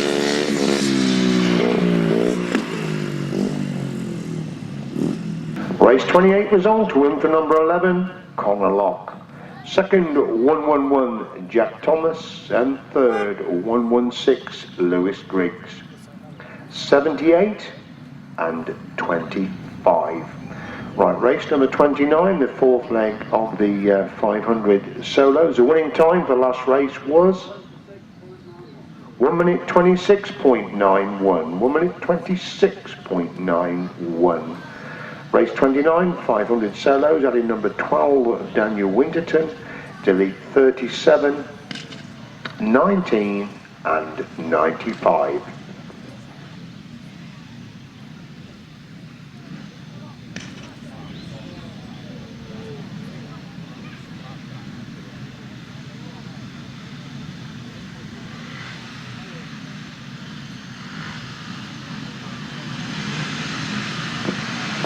Starting to rev up then for the fourth leg of the 500 solos. A little bit of encroachment onto the tapes, all looking for the start this late in the meeting. They all want to make a good start, so looks like John Wheatley installed the machine there on the outside of the grid.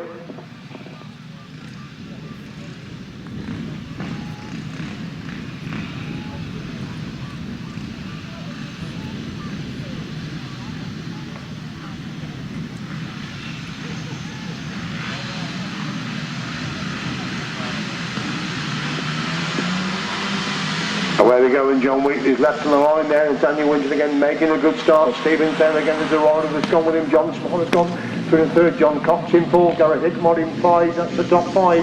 Coming out of that top corner, completely opening that for Daniel Winterton.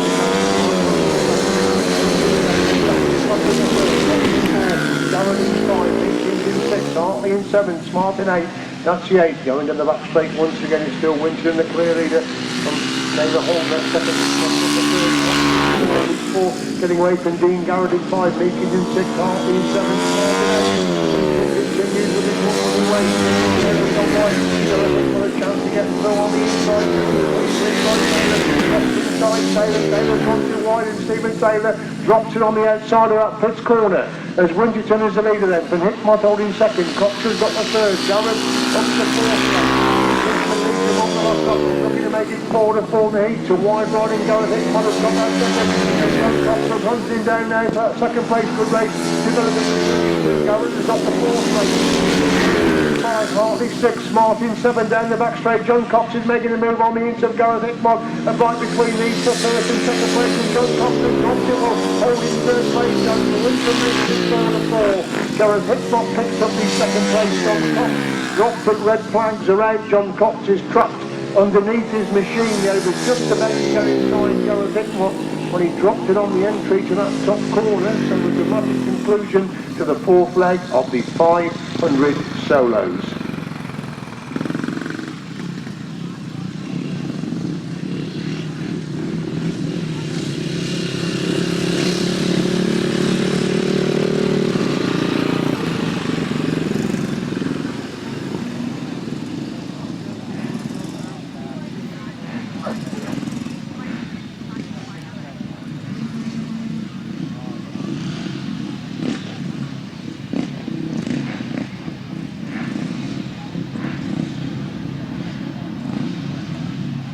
Race 29, stopped in the interest of safety, will be awarded over 3 laps with the exclusion of rider number 611, John Cox, who was the primary cause of the stoppage. So the result is as follows.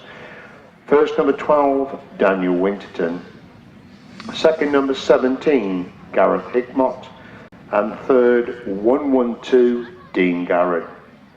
10, 56, 38, 23 and 191. There will obviously be no time for that race.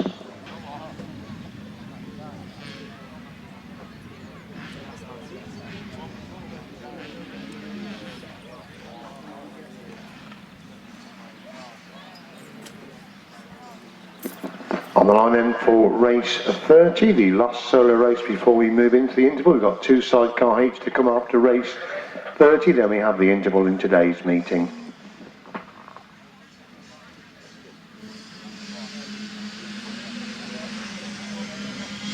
Where we go then with youth motocross 65 and 85.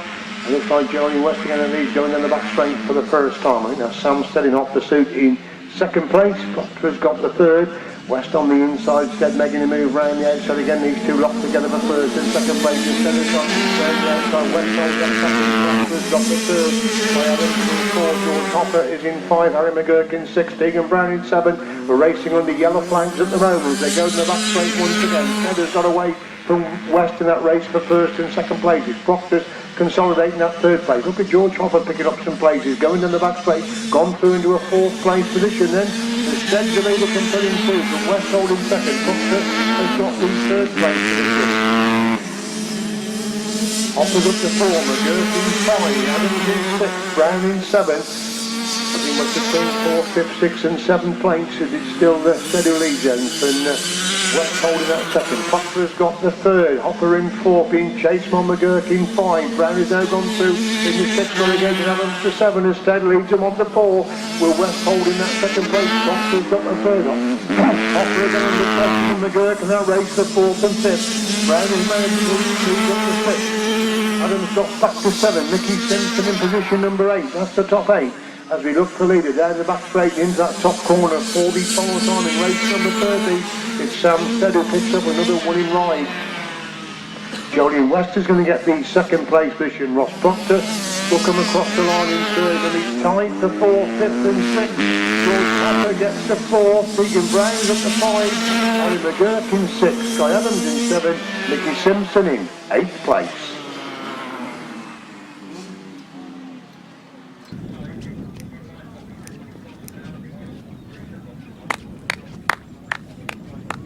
If you lost an aluminium breezer box bolt, it is in Jay Sayers' pocket. Anybody that's lost it on the track, Jay has got it in his pocket. As we see in number 13, Gangley pushing across the line, Bailey Fellows to pick up last place points in that race. Well done, Bailey. Race 30 result. To win for number 2, Sam Stead. Second, number 78, Jolyon West. And third, number 96, Ross Proctor. 110. 8, 4, 76, 13 and 87. Winning time 1 minute 31.34. 1 minute 31.34. Right, race 31 will be Colin Blackbourn, Lester Page, Rob Wilson and Robbie Wilson. Number 174, Shane Lingwood, will go in the next race. So rather than have a 5 and a 3, we're going to have 2 4s. So Colin Blackbourn, Lester Page, Rob Wilson, Robbie Wilson. Shane Lingwood goes down to race number 32. So we shall have 2 sets of 4 instead of a 5 and a 3. We should make it for better racing.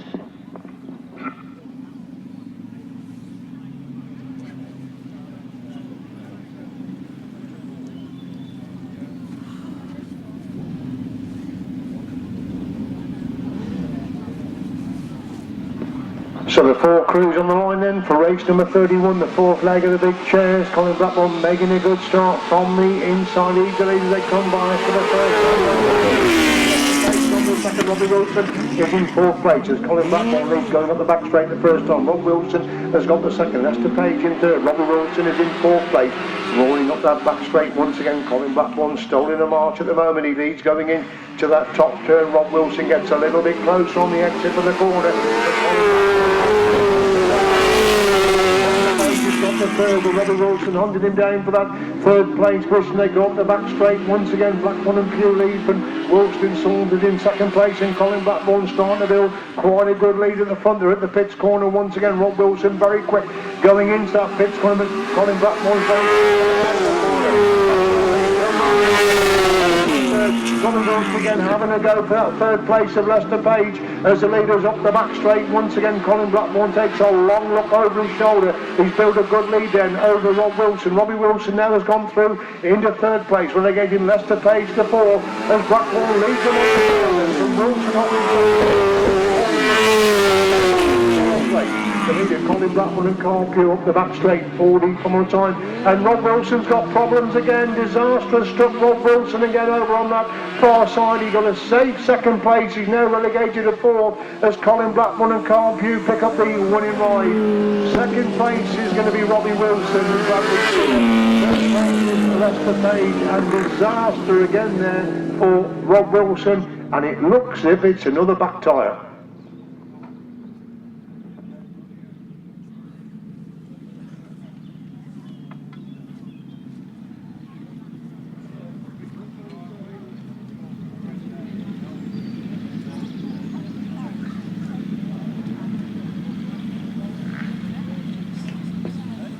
So result of a very eventful race 31, another impressive win for number 25, Colin Blackbourn and Carl Pugh.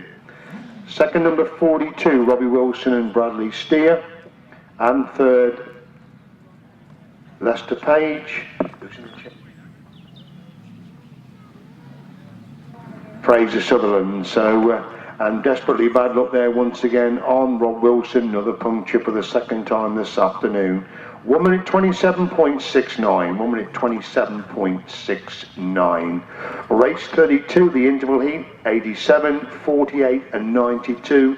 And now moving number 174, Shane Lingwood, to make 4 runners again in race number 32. So, but what cracking race this should be. Rob Bradley's won races, Rod Winterburn's won races, and Paul Whitelam has also won races here this afternoon, so we should be in for a cracking race number 32.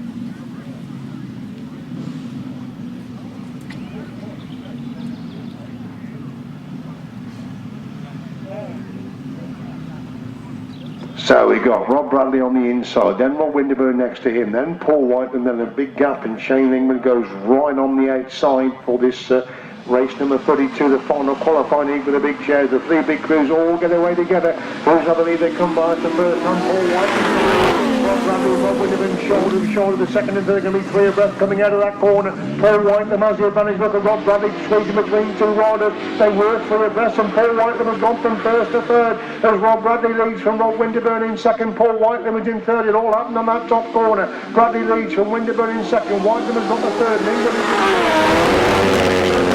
Bradley the leader from Whitelam has got the third. Bingham's back in fourth place. They go off the back straight once again. Rob Bradley leads. Rod Winterburn's got him in his sights. They're getting away from Paul Whitelam, who's got that third place position. Rob Bradley on the inside. Rod Winterburn goes wide. Cuts it back for the inside run. Rob Bradley doesn't leave a gap on the inside. They're not together. Bradley round the outside. Winterburn again.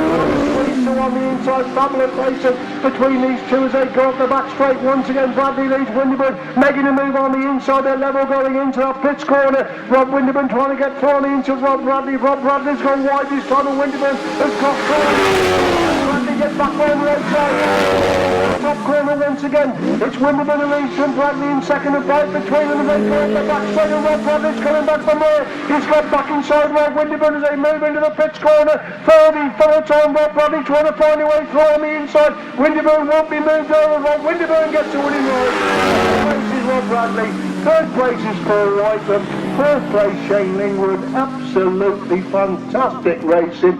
Little more than inches between them for two of the four laps there. What a fabulous display of high-speed sidecar racing between Rob Bradley and Rod Winterburn. Super duper stuff in race number 32. What a fabulous race that was in race number 32. We need the interval to get a breath back there after that fantastic exhibition of high-speed sidecar racing. A win for number 48, Rod Winterburn, Liam Brown. Second, number 87, Rob Bradley and Shaun Simpson.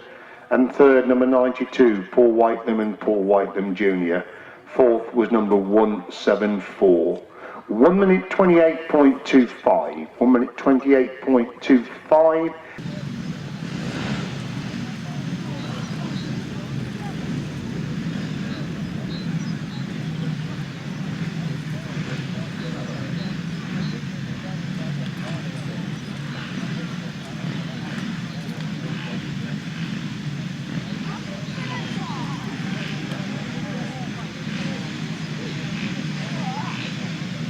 So coming into line then for race number 33, fifth leg, 250, 350 solos.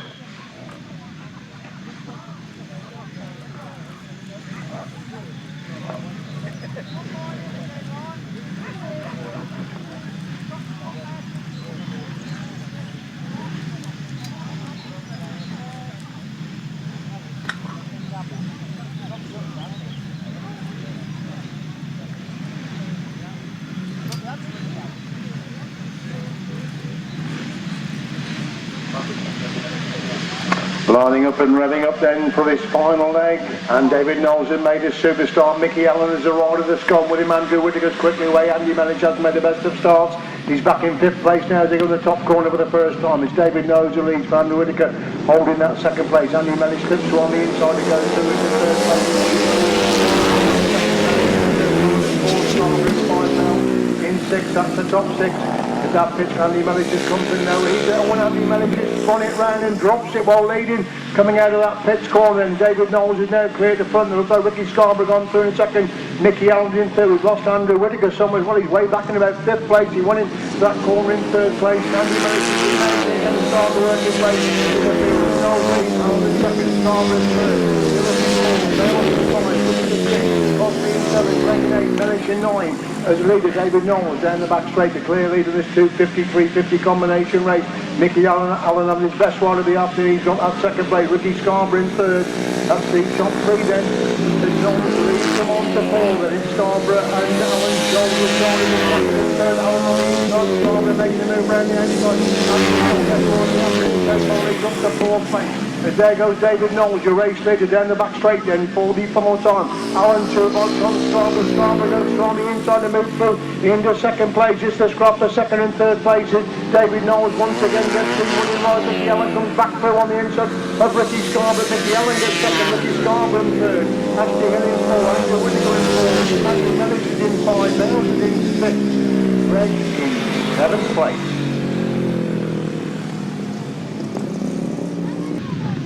So show your appreciation, the 250 and 350 riders coming round on their lap of honour, so show your appreciation. There's some cracking racing. The 250s are really made the 350s work for it this afternoon. Once again, a tremendous performance by David Knowles on board that 250. I think he's won 3 of the 5 heats on board that 250. What a tremendous performance by the former British champion. He leads the parade round there. Ashley Hill, Ricky Scarborough, Ricky Allen, Tim Gregg, Andrew Whittaker. Good to see Andrew back riding with us on the grass. Mickey Allen just comes by the box. Andy Mellish comes round. Mr. Vale, Megan Olding and Lawrence Barber, and finally Nick Cosby, the 250 and 350 riders. As a result of that race then, the win for number 64, David Knowles. Second, number 77, Mickey Allen. And third, number 79, Ricky Scarborough. 74, 117, 7, 115, 10, 17 and number 18. 1 minute 25.50. 1 minute 25.50. Race 34, delete number 72, put in number 4, Harry McGurk, and number 91, Leon Calcollier.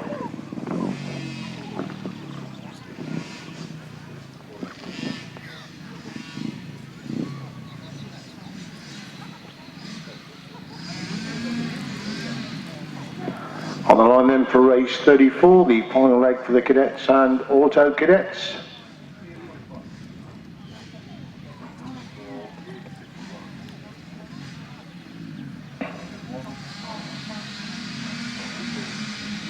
Away we go then. George Hopper has made the start. That's the first time he's missed the start all the afternoon. He's back in 6th place.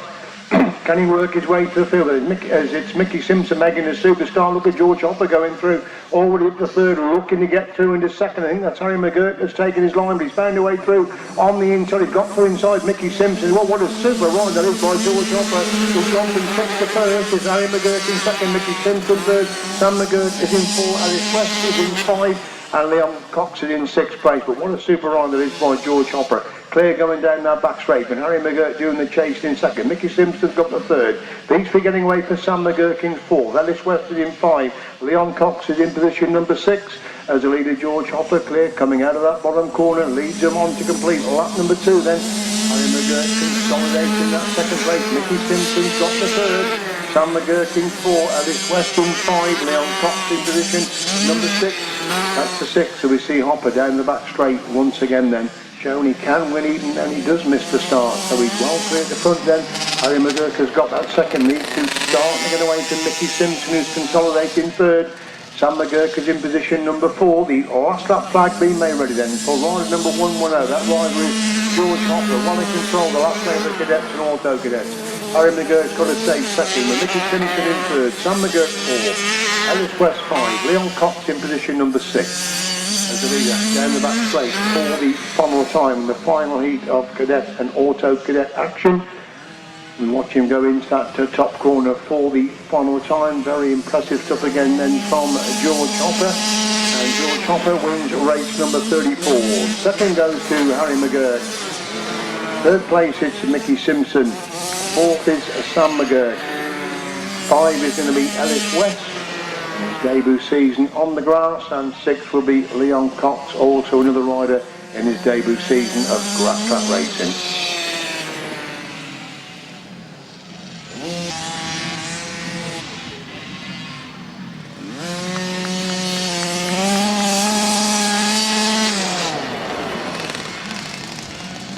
Show appreciation then for the youngsters. They come round the lap of honour. This is the biggest track they ever ride in youth racing. It's a great thrill for these youngsters to go out on this big track. Superb performance by George Hopper. His gauging has been absolutely phenomenal this afternoon. Little Alice West, this is his debut. It's only the 2nd meeting ever on the grass.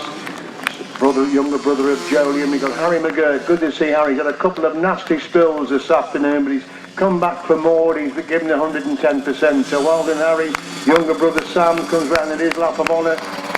So show your appreciation for these youngsters. They've entertained us royally this afternoon. Little Sam comes round in his lap of honour. Then we got Mickey Simpson. You all know this. His dad's a tremendous sidecar passenger on the back of Rob Bradley, but Mickey's becoming a superstar in his own right. And young Leon Cox, the son of John Cox, and again another young man making his debut on the grass in 2013. Your results then, a win for number 110, George Hopper, second number 4, Harry McGurk, and third number 87, Mickey Simpson. 1:77 and 6:11. 1 minute 46.31. 1 minute 46.31. Race 35 Youth Juniors. I shouldn't think Sam Stead will be out because he looked to be blew that engine in the second ride. But we should be in for another good heat. Charlie Brooks, of course, is number 18. His number not in the programme, he is actually number 18, of course.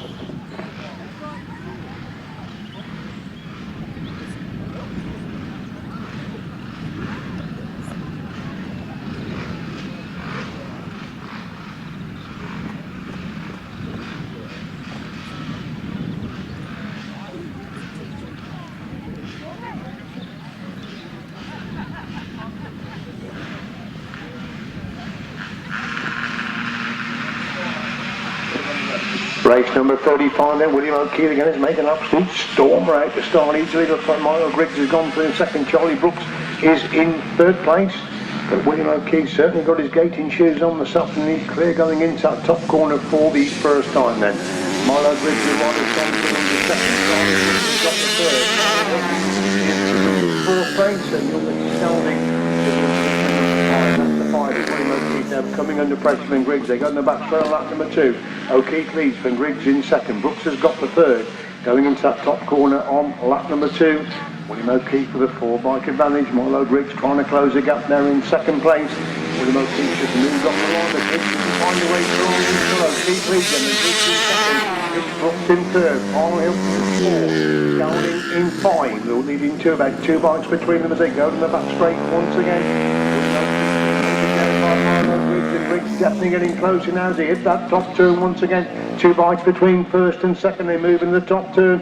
O'Keefe holding the inside line, forcing Griggs right round the outside if he wants to get through. They're on to lap 4 this time. O'Keefe has side advantage over Griggs. Griggs making a move through on the inside, just gets through, but O'Keefe again sweeps back round the outside.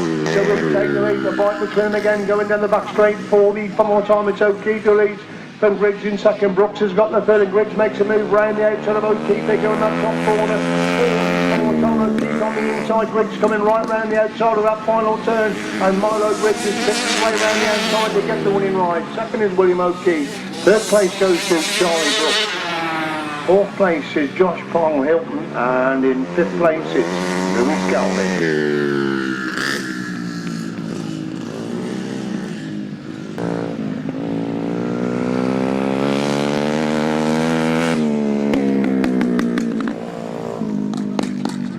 So again, please show your appreciation for the juniors, and we've had some good junior action. A really clever ride there by Milo Griggs, trying to get round the outside on the last corner to win the final heat there of junior action. Good performance by him. Great to see young William O'Keefe. Had a couple of nasty spills over the last couple of years. They're getting back to something like his true form this afternoon. That is good to see there for young William.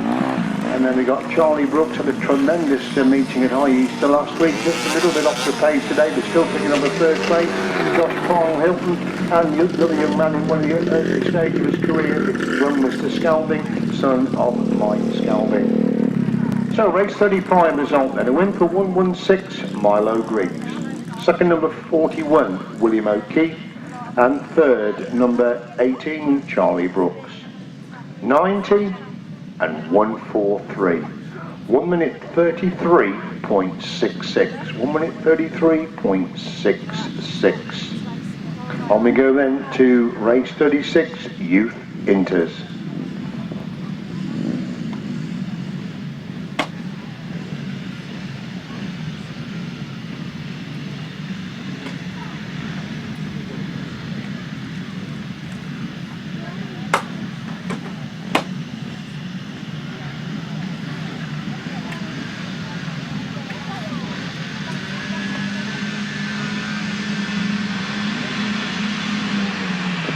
On we go then with race number 36 then, and Colin Locker's got away in second place as Thomas leads him down the back straight the first time. Colin Locker already gone round the outside. Sophie Flynn has now gone through into that third place position. Oh, and Colin Locker does very well indeed to stop on. Look for a moment he was going to drop in that, but it's Thomas has got the second place in third.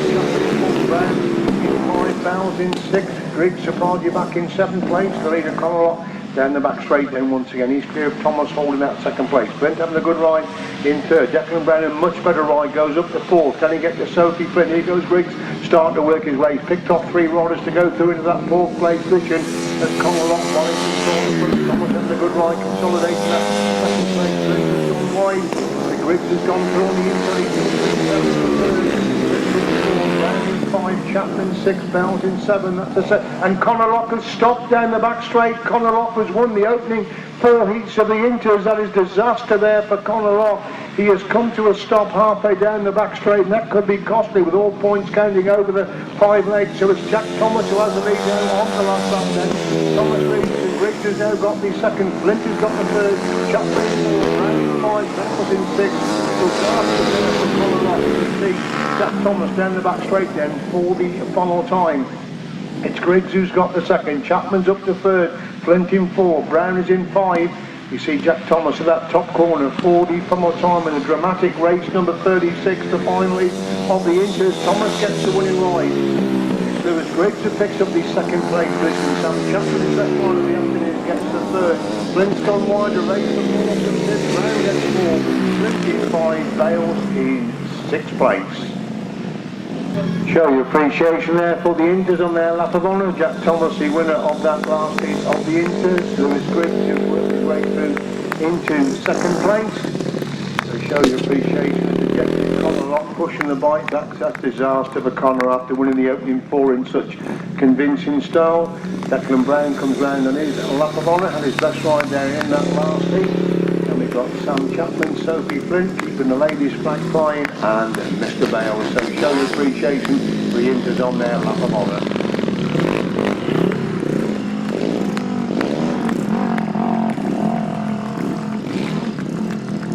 Result of race number 36, a win for 111, Jack Thomas.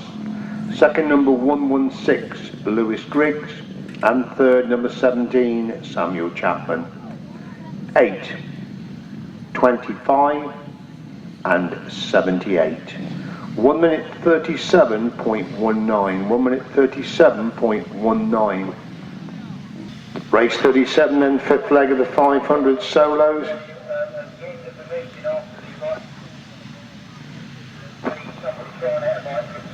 Delete Trevor Heath and Danny Boyle and Mr. Fenn Smith bring in, of course, number 12, Daniel Winterton, unbeaten in the opening 4 heats of the 500 solos.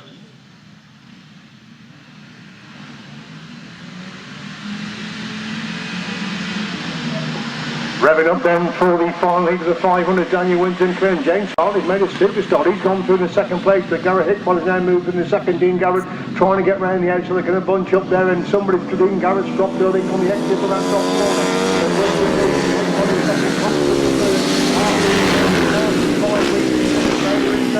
Meeking today, Scouting in 9. It was Dean Garrett that dropped from that top corner.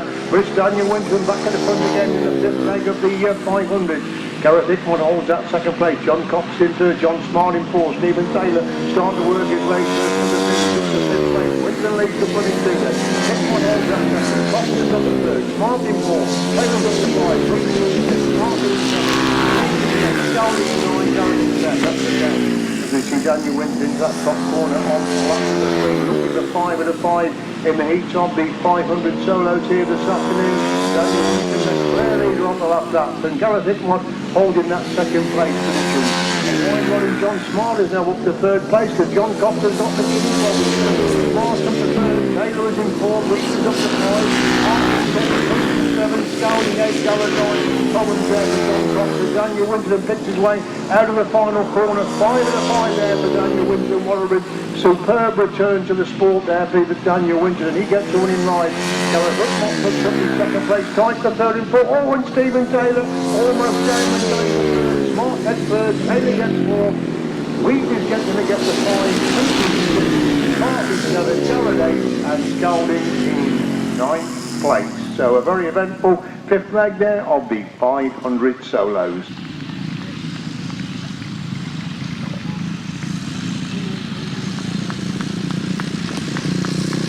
Show appreciation of the 500 solos led round by John Smart. He leads them on their lap of honour there, the 500 solo. They had some good 500 racing this afternoon, so show your appreciation for the lads on there. Lap of Honour up, they completed their 518. Dean Garrett comes round there. We've got Tom Meakin, Stephen Taylor.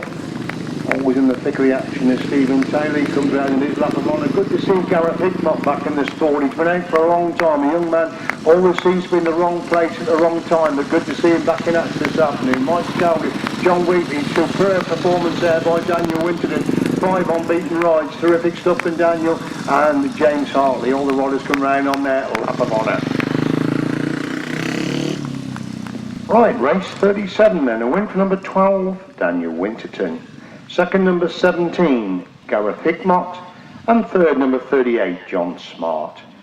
23, 191, 10, 56, 112, and 143. Winning time 1 minute 18.97. 1 minute 18.97.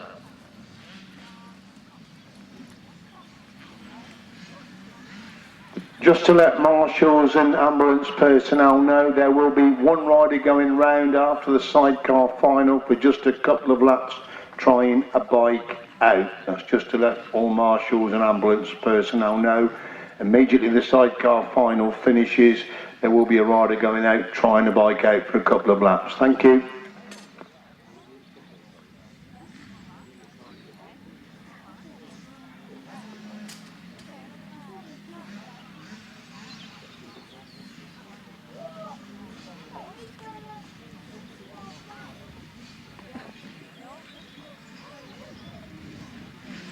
Penultimate race of the day, the final solo race of the day, race number 38, youth motocross 65 and 85. We've then got the big sidecar final to come.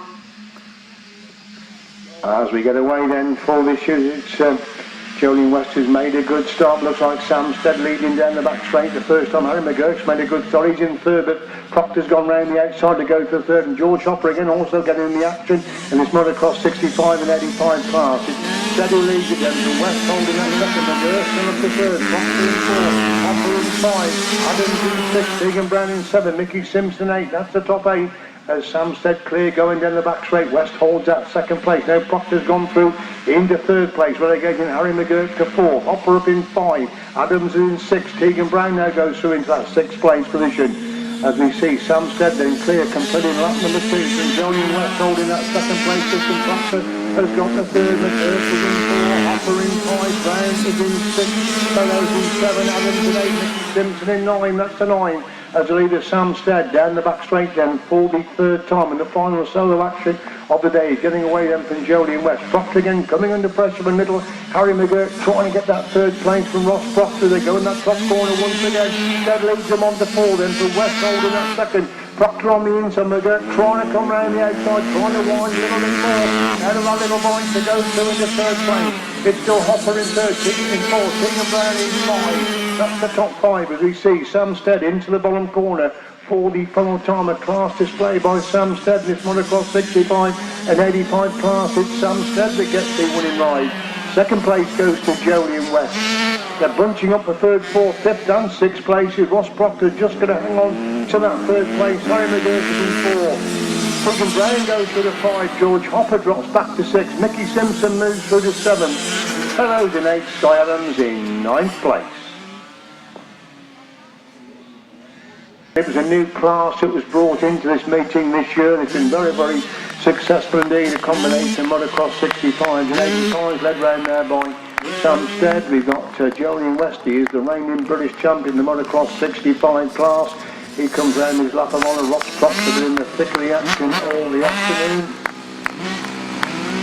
And then coming round together we've got Tegan Brown again keeping the ladies' flag fine, having a good ride there in the last outing. George Hopper, he's been very busy. Mr. Fellows and Harry McGurk, he's had a busy afternoon as well, riding in 2 classes.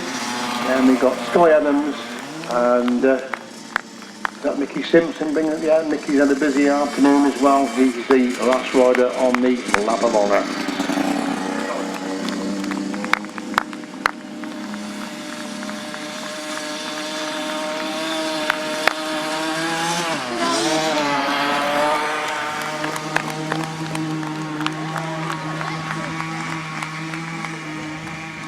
Result of race 38 to win for number 2, Samstead. Second, number 78, Jolyon West. And third, number 96, Ross Proctor. 4, 8, 110, 87, 13, and 76. 1 minute 32.28. 1 minute 32.28.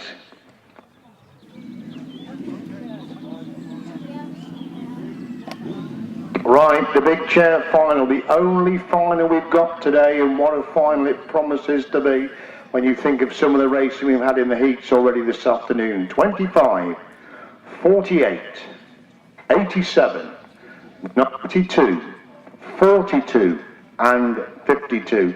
Presentation will take place here on the PA box once we go. There are super laurels for the youth and the junior poacher. There's money for the adult racing. So what a tremendous final this proves to be. Some of the heat racing has been absolutely phenomenal. Let's see how they're going to go into gate.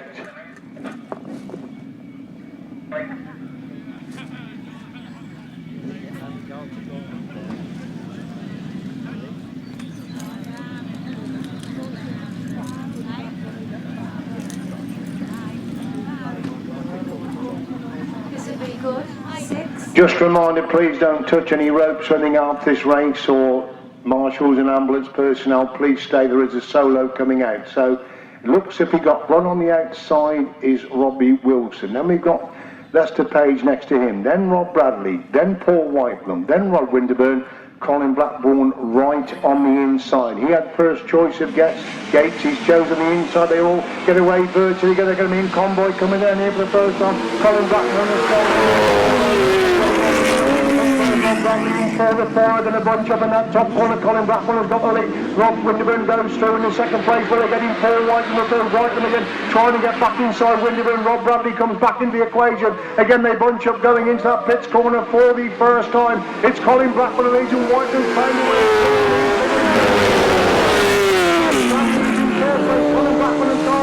They're getting away at the front. Paul Whitelam's got that second place. Rod Winterburn in third. Rob Bradley is in fourth. Robbie Wilson in 5. Lester Page in 6. And Rod Winterburn's gone back through on the into Paul Whitelam. Colin Blackbourn almost turned it sideways there at the front. He still leads on the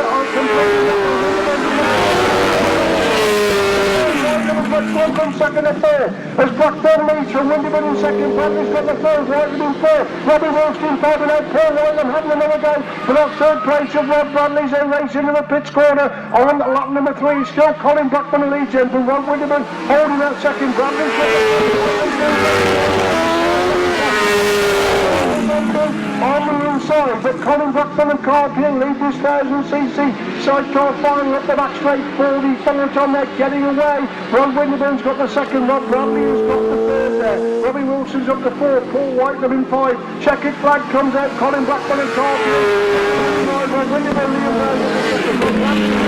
Robbie Wilson in 4. Paul Whitelam in 5. Lester Page in 6th place. What a super 1000cc sidecar final. They didn't disappoint us. Colin Blackbourn chose gate 1. It was obviously a super gate. He made a brilliant start at the gate number 1. They tried to get at him, but they couldn't get at him. And while they were scrapping it out there between 2nd and 3rd places, that was allowing Colin to get farther and farther away. But what a brilliant exhibition of sidecar racing this afternoon. Please show your appreciation. I'm sure they'll come round on a lap of honour. An absolutely fantastic display of high speed and brilliant sidecar racing this afternoon by all the crews. So show your appreciation. They come round on their lap of honour, led round by the winners this afternoon. He was in super form at High Easter last week, had machine problems in the final. Colin Blackbourn and Carl Pugh, they lead the 1000 chairs round on their lap of honour. Brilliant performance, got a super start from the inside, really made it count there.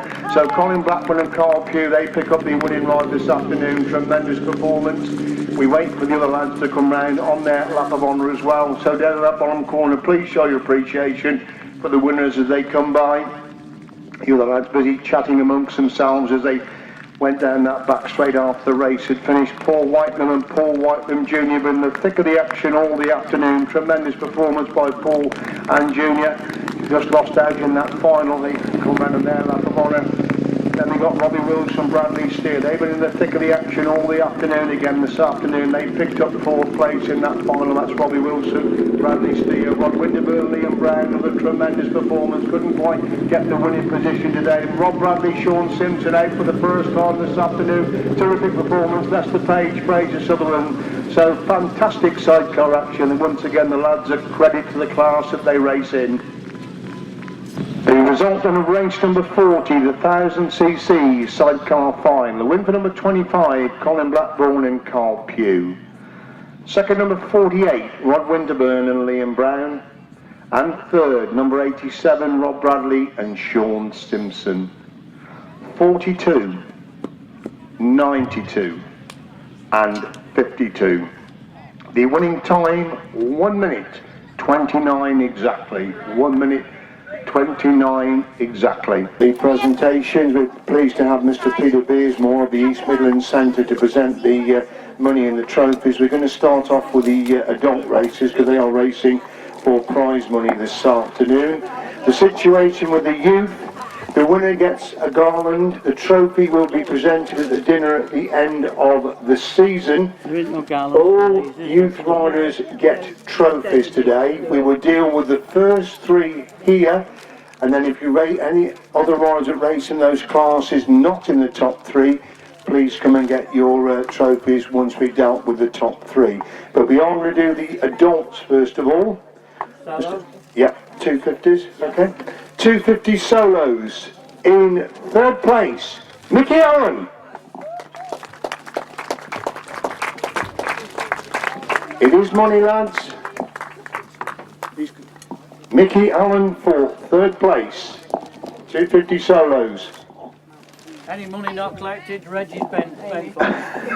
Any bit more news for the internet. Any money not collected is for Reggie's Ben Fund, so you better come and collect it.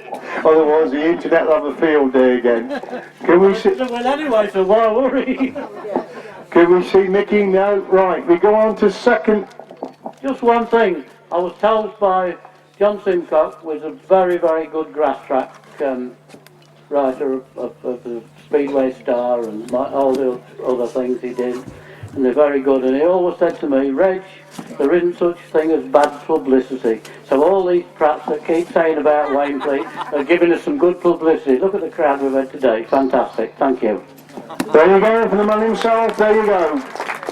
Right, is Mickey Allen about for 3rd place in these 250s? Can't see him, right. In 2nd place, tremendous performance, good to see him back on the grass. Ricky Scarborough. What's the 3rd man?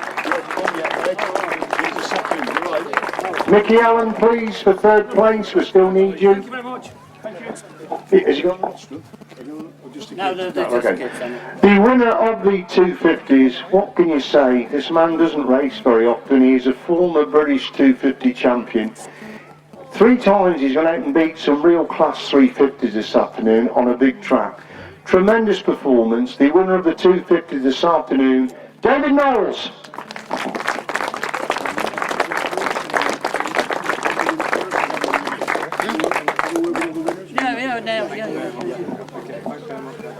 David, fantastic performance. I mean, you beat some quality 350s this afternoon, didn't you?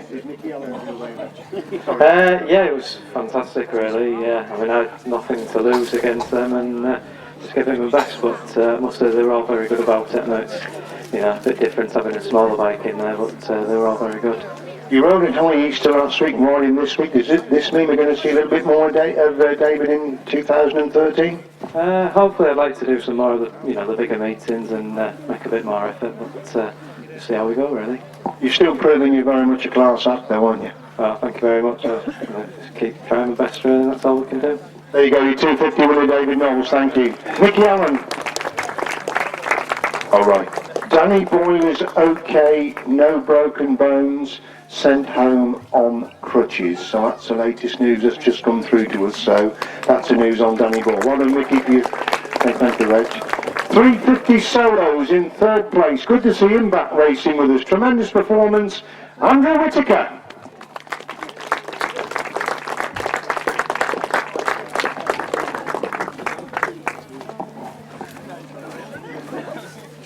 Andrew. Runner-up position. What a superb performance this is. Edward Bales.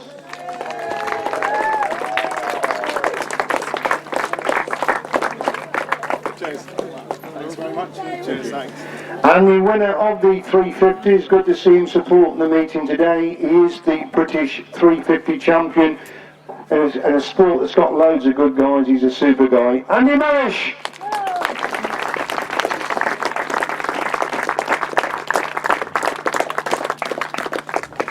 Cheers, Colin. Thanks very much, mate. Cheers, thank you. Andy, quick word.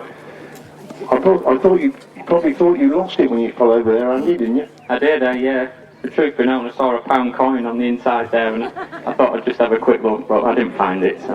Well, you led me nicely in there. Were you looking for £1 coins all the time? That's why David beat you on the 250 then? Yeah, there's nothing wrong with being beaten by those lads. They're good, and a good day with Rob Bradley at Scunthorpe a few weeks ago, and same today. But no, there's no shame in that. They're good lads. Had a good day. Anyway, good win for you, Andy. Very well done indeed. Cheers. Thanks very much. Thanks for the club as well. It's been a great day. Thank you very much indeed, Andy Marish. 500 solos, Reg. 500 solos. In third place, John Smart.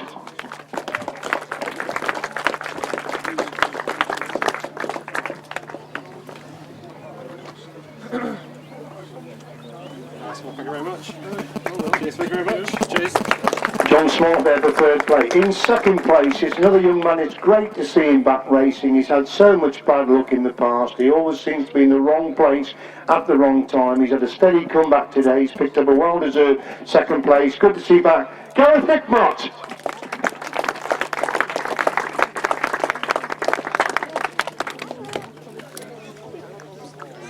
Comments? Well done, Gareth. Well done, Gareth. Thank you very much. Well done. Cheers. Well done. And the winner of the 500 solos, what a fabulous performance. He's been missing for far too long. He's back with a bang this afternoon. He was originally only reserved for the 500 solos. He's stepped in, he's put together a superb unbeaten performance. The winner of the 500 solos, Daniel Winterburn.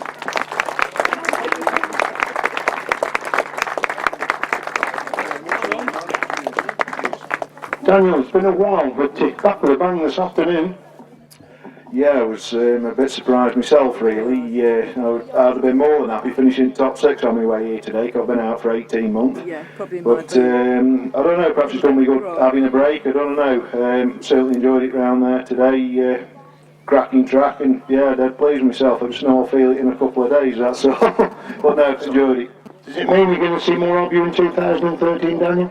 Yeah, I'm not going to do a full season of meetings this year. I'm just easing myself back into it. I'm finding my shoulder coming apart again because I've had quite a serious operation on it and that.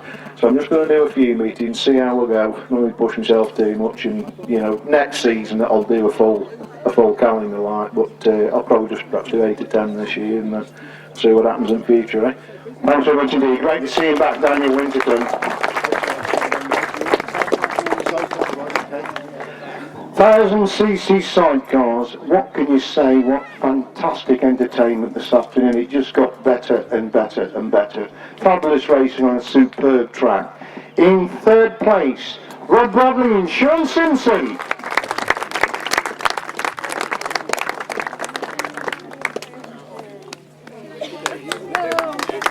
Mickey, you've got some winning. Rob, sure. Rob, get with Sean. Well done. Okay. Can we leg it now? Right, yeah. Thank you very much indeed, Rod Bradley and Shaun Simpson. In second place, Rod Winterburn and Liam Brown.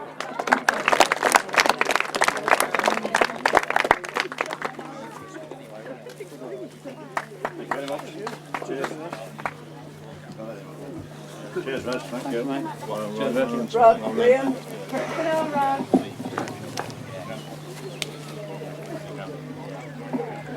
Cheers. I think before we call the winners up, I think we should really put our hands together for all the sidecar crews this afternoon. Absolutely top draw, fantastic racing in every heat. Inches apart, it was a joy to watch it. And the well-deserved winners this afternoon made this crucial start in that final. Tremendous performance. Winners this afternoon, Colin Blackbourn and Pugh.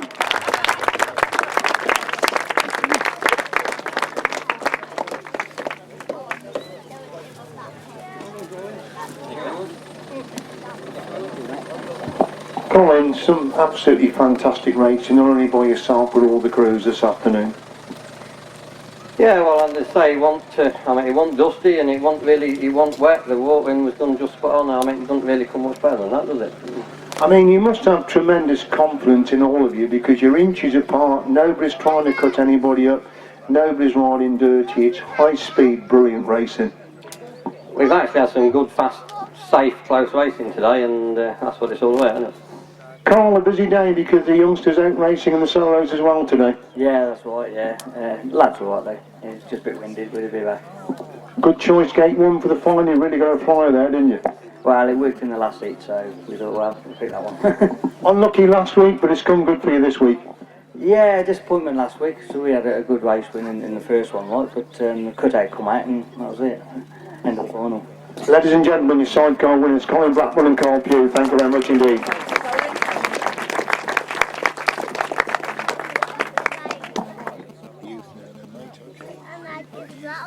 Do it how you want. Yeah, okay. Right then, we move on.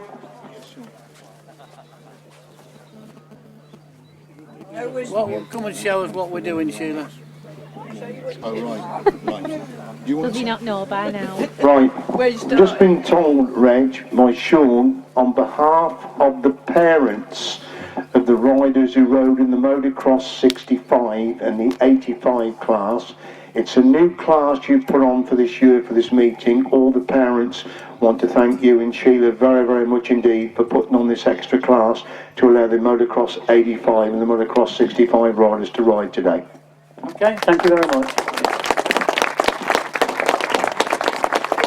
Right then, the Auto Cadets, this is the junior poacher, this is the big one for these youngsters, it's the biggest track they ride on all the year round. We'll start off with the Auto Cadets. In third place, a young man in his debut season, Liam Cox.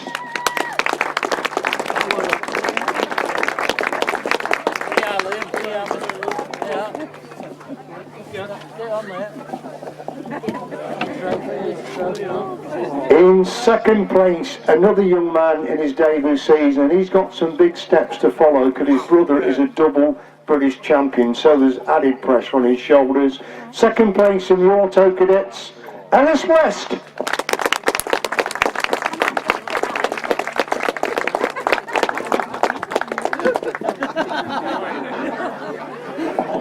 And the winner of the Auto Cadets, the Junior Poacher champion for this class in 2013. He's often in the shadow of his older brother. He's come good in his own right this afternoon, Sam McGurk.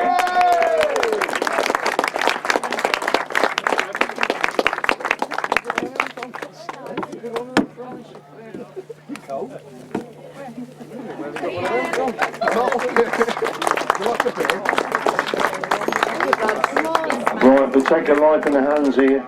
Sam, did you enjoy that? Yeah. Right. Are you going to tell everybody what you were doing in the dark last night when the track was being watered, you and your young brother? What were you doing? We don't know. Mum's got a few wet clothes, hasn't she? She had to dry, didn't she? This young man and his brother, and I think somebody else, you tell them, Sam. My brother went through the big water mountain in the tractor. The tractor was watering the track. They decided they'd follow it round while it was bellowing the water out. So, nevertheless, it hasn't slowed him down today. You win a Sam McGurk. Well done.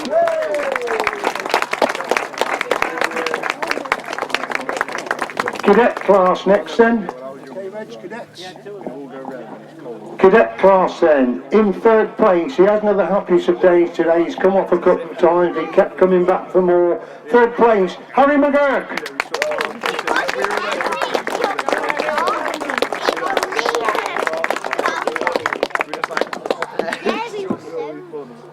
Runner-up in the cadets, Mickey Simpson.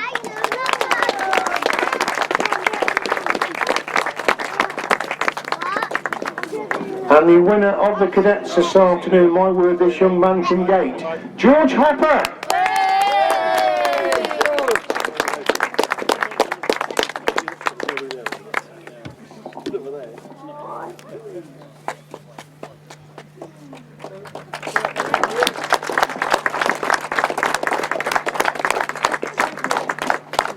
George, what was the secret of that quick gating today?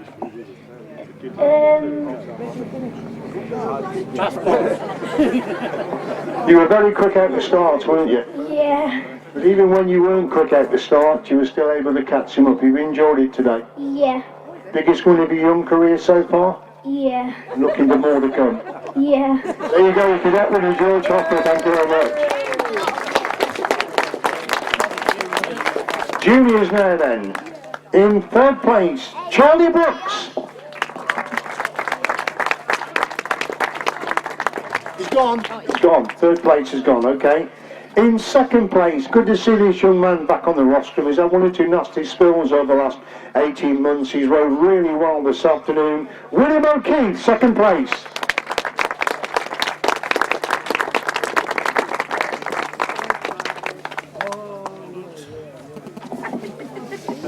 And the winner of the juniors this afternoon, a young man coming on leaps and bounds in this class, Milo Griggs.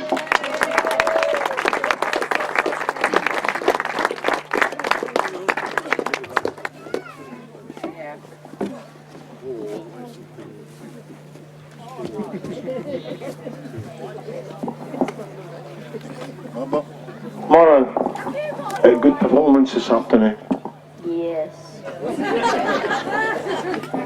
Any particular race stick out in your mind, or were you delighted with all of them? Yes. Why do I bother? It's, you're not been too long in the sport, but you're improving meeting by meeting, aren't you? Yes. There you go, you winner Milo Griggs. Thank you very much indeed. Yeah. Right then, we move on then to the inters. In third place, Lewis Griggs.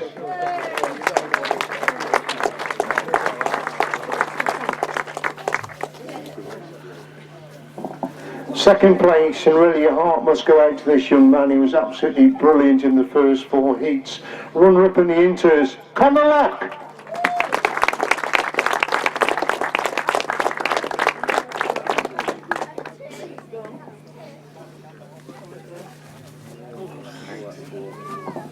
And the winners of the inters this afternoon, Jack Thomas.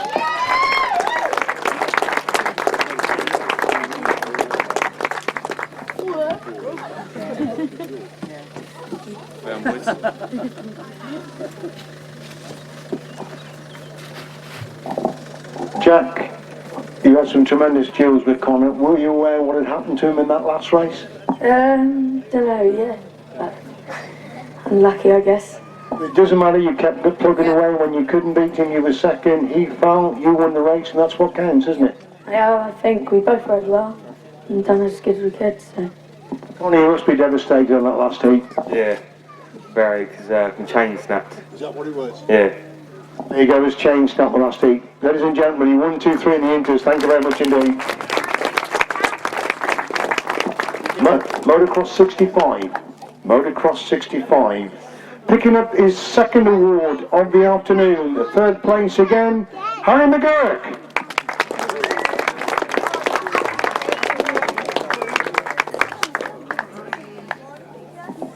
Runner-up in this class, another man picking up his second award of the afternoon, George Hopper.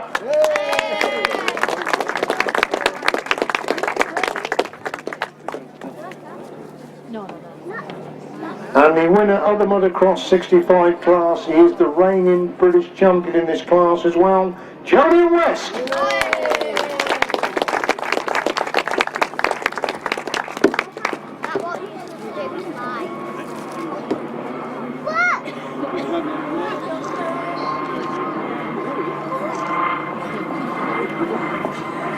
Jolyon, You really had some tremendous racing with Sam. He was on the slightly bigger bike, but you made him work hard for it, didn't you?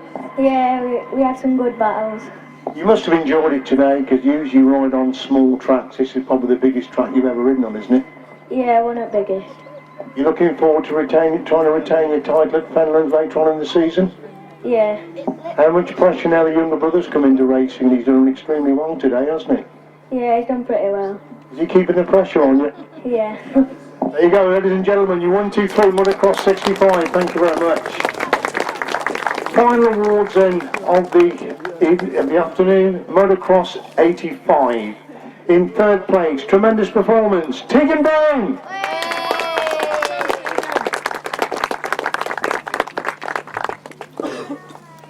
Runner-up in this class, Ross Proctor.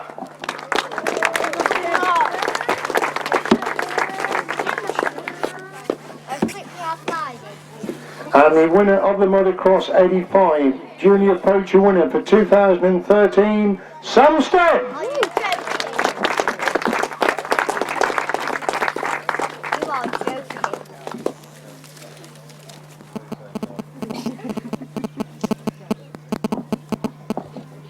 Are you ready yet? Okay. Alright, Sam, some cracking racing with Jolien, wasn't it? Yeah. Obviously that made up for the disappointment. Did you blow the other bike up what you were going so well on? Yeah, Expensive bill for Dad, is that? I think so. Nevertheless, you compensated by winning this one, and obviously you've enjoyed yourself this afternoon. Yeah. Same question again, it's a big track for you youngsters to race, and you must be absolutely flat out there, aren't you? Yeah. There you go, your winner, Samstead. Yeah, go on. Can I say thank you to my Uncle Paul to come with us? Say it again. Can I say thank you to my uncle to come with us today? There you go, thank you very much for coming with them today and seeing me win. Thank you very much indeed. That does conclude the presentation, ladies and gentlemen. Don't forget all the youngsters that race in any other class, if you're not in the top 3, please come and collect your trophies. There are trophies for every youngster that's raced today. If you didn't finish in the top 3, please come forward and collect your trophies. It doesn't matter what class you're in. Reggie's got the trophies there. If you've raced today, please come forward and collect them. Thank you very much.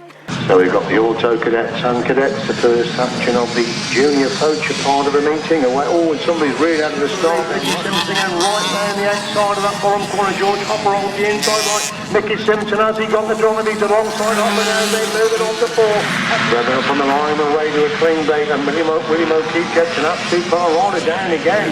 Spencer again looking going into that top corner, and he's dropped it in the big way there. Hopper in 4th, and Harry McGurk's getting ever closer. Simpson getting close as well. As McGurk goes on into Hopper. Hopper again back round the outside. Paul Whitelam's wide again. Rod Winterburn again takes so much tighter line, and Rod Winterburn has squeezed on the inside. Winterburn and Paul Whitelam come back up the inside, half a bite between them.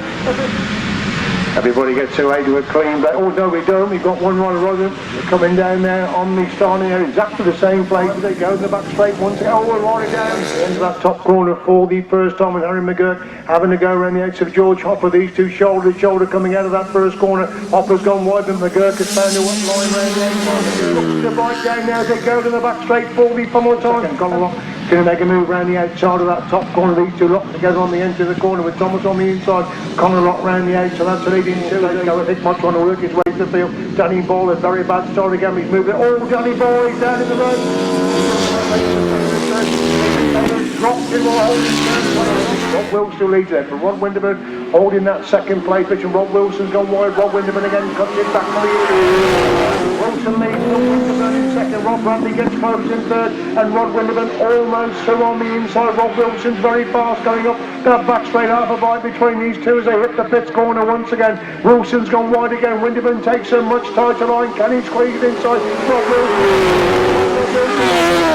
back round the outside, super action between these two. Blackbourn looking the line through on the inside. They're going to be 3 abreast coming out of that top corner. They are 3 abreast. Colin Blackbourn locked it up on the inside. Paul Whitelam looking the line through on the inside. Robbie Wilson moves off the line, a gap on the inside. Paul Whitelam comes through it. Paul Whitelam has left the gap on the inside. Colin Blackbourn has got through that gap. Paul Whitelam again back round the outside to retake the lead. Colin Blackbourn's half a bite down now as they go in the pits corner for the final time. Colin Blackbourn trying to find a way through on the inside. Paul Whitelam trying to hold the line and race the line. Reverse together. Fantastic.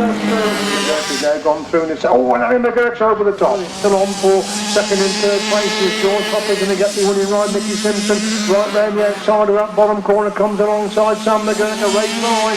Sam McGurk gets a second. Mickey Simpson is in third. And Paul Whitelam has turned it completely round. That going halfway up that back straight, and Robbie Wilson did very well indeed to miss him.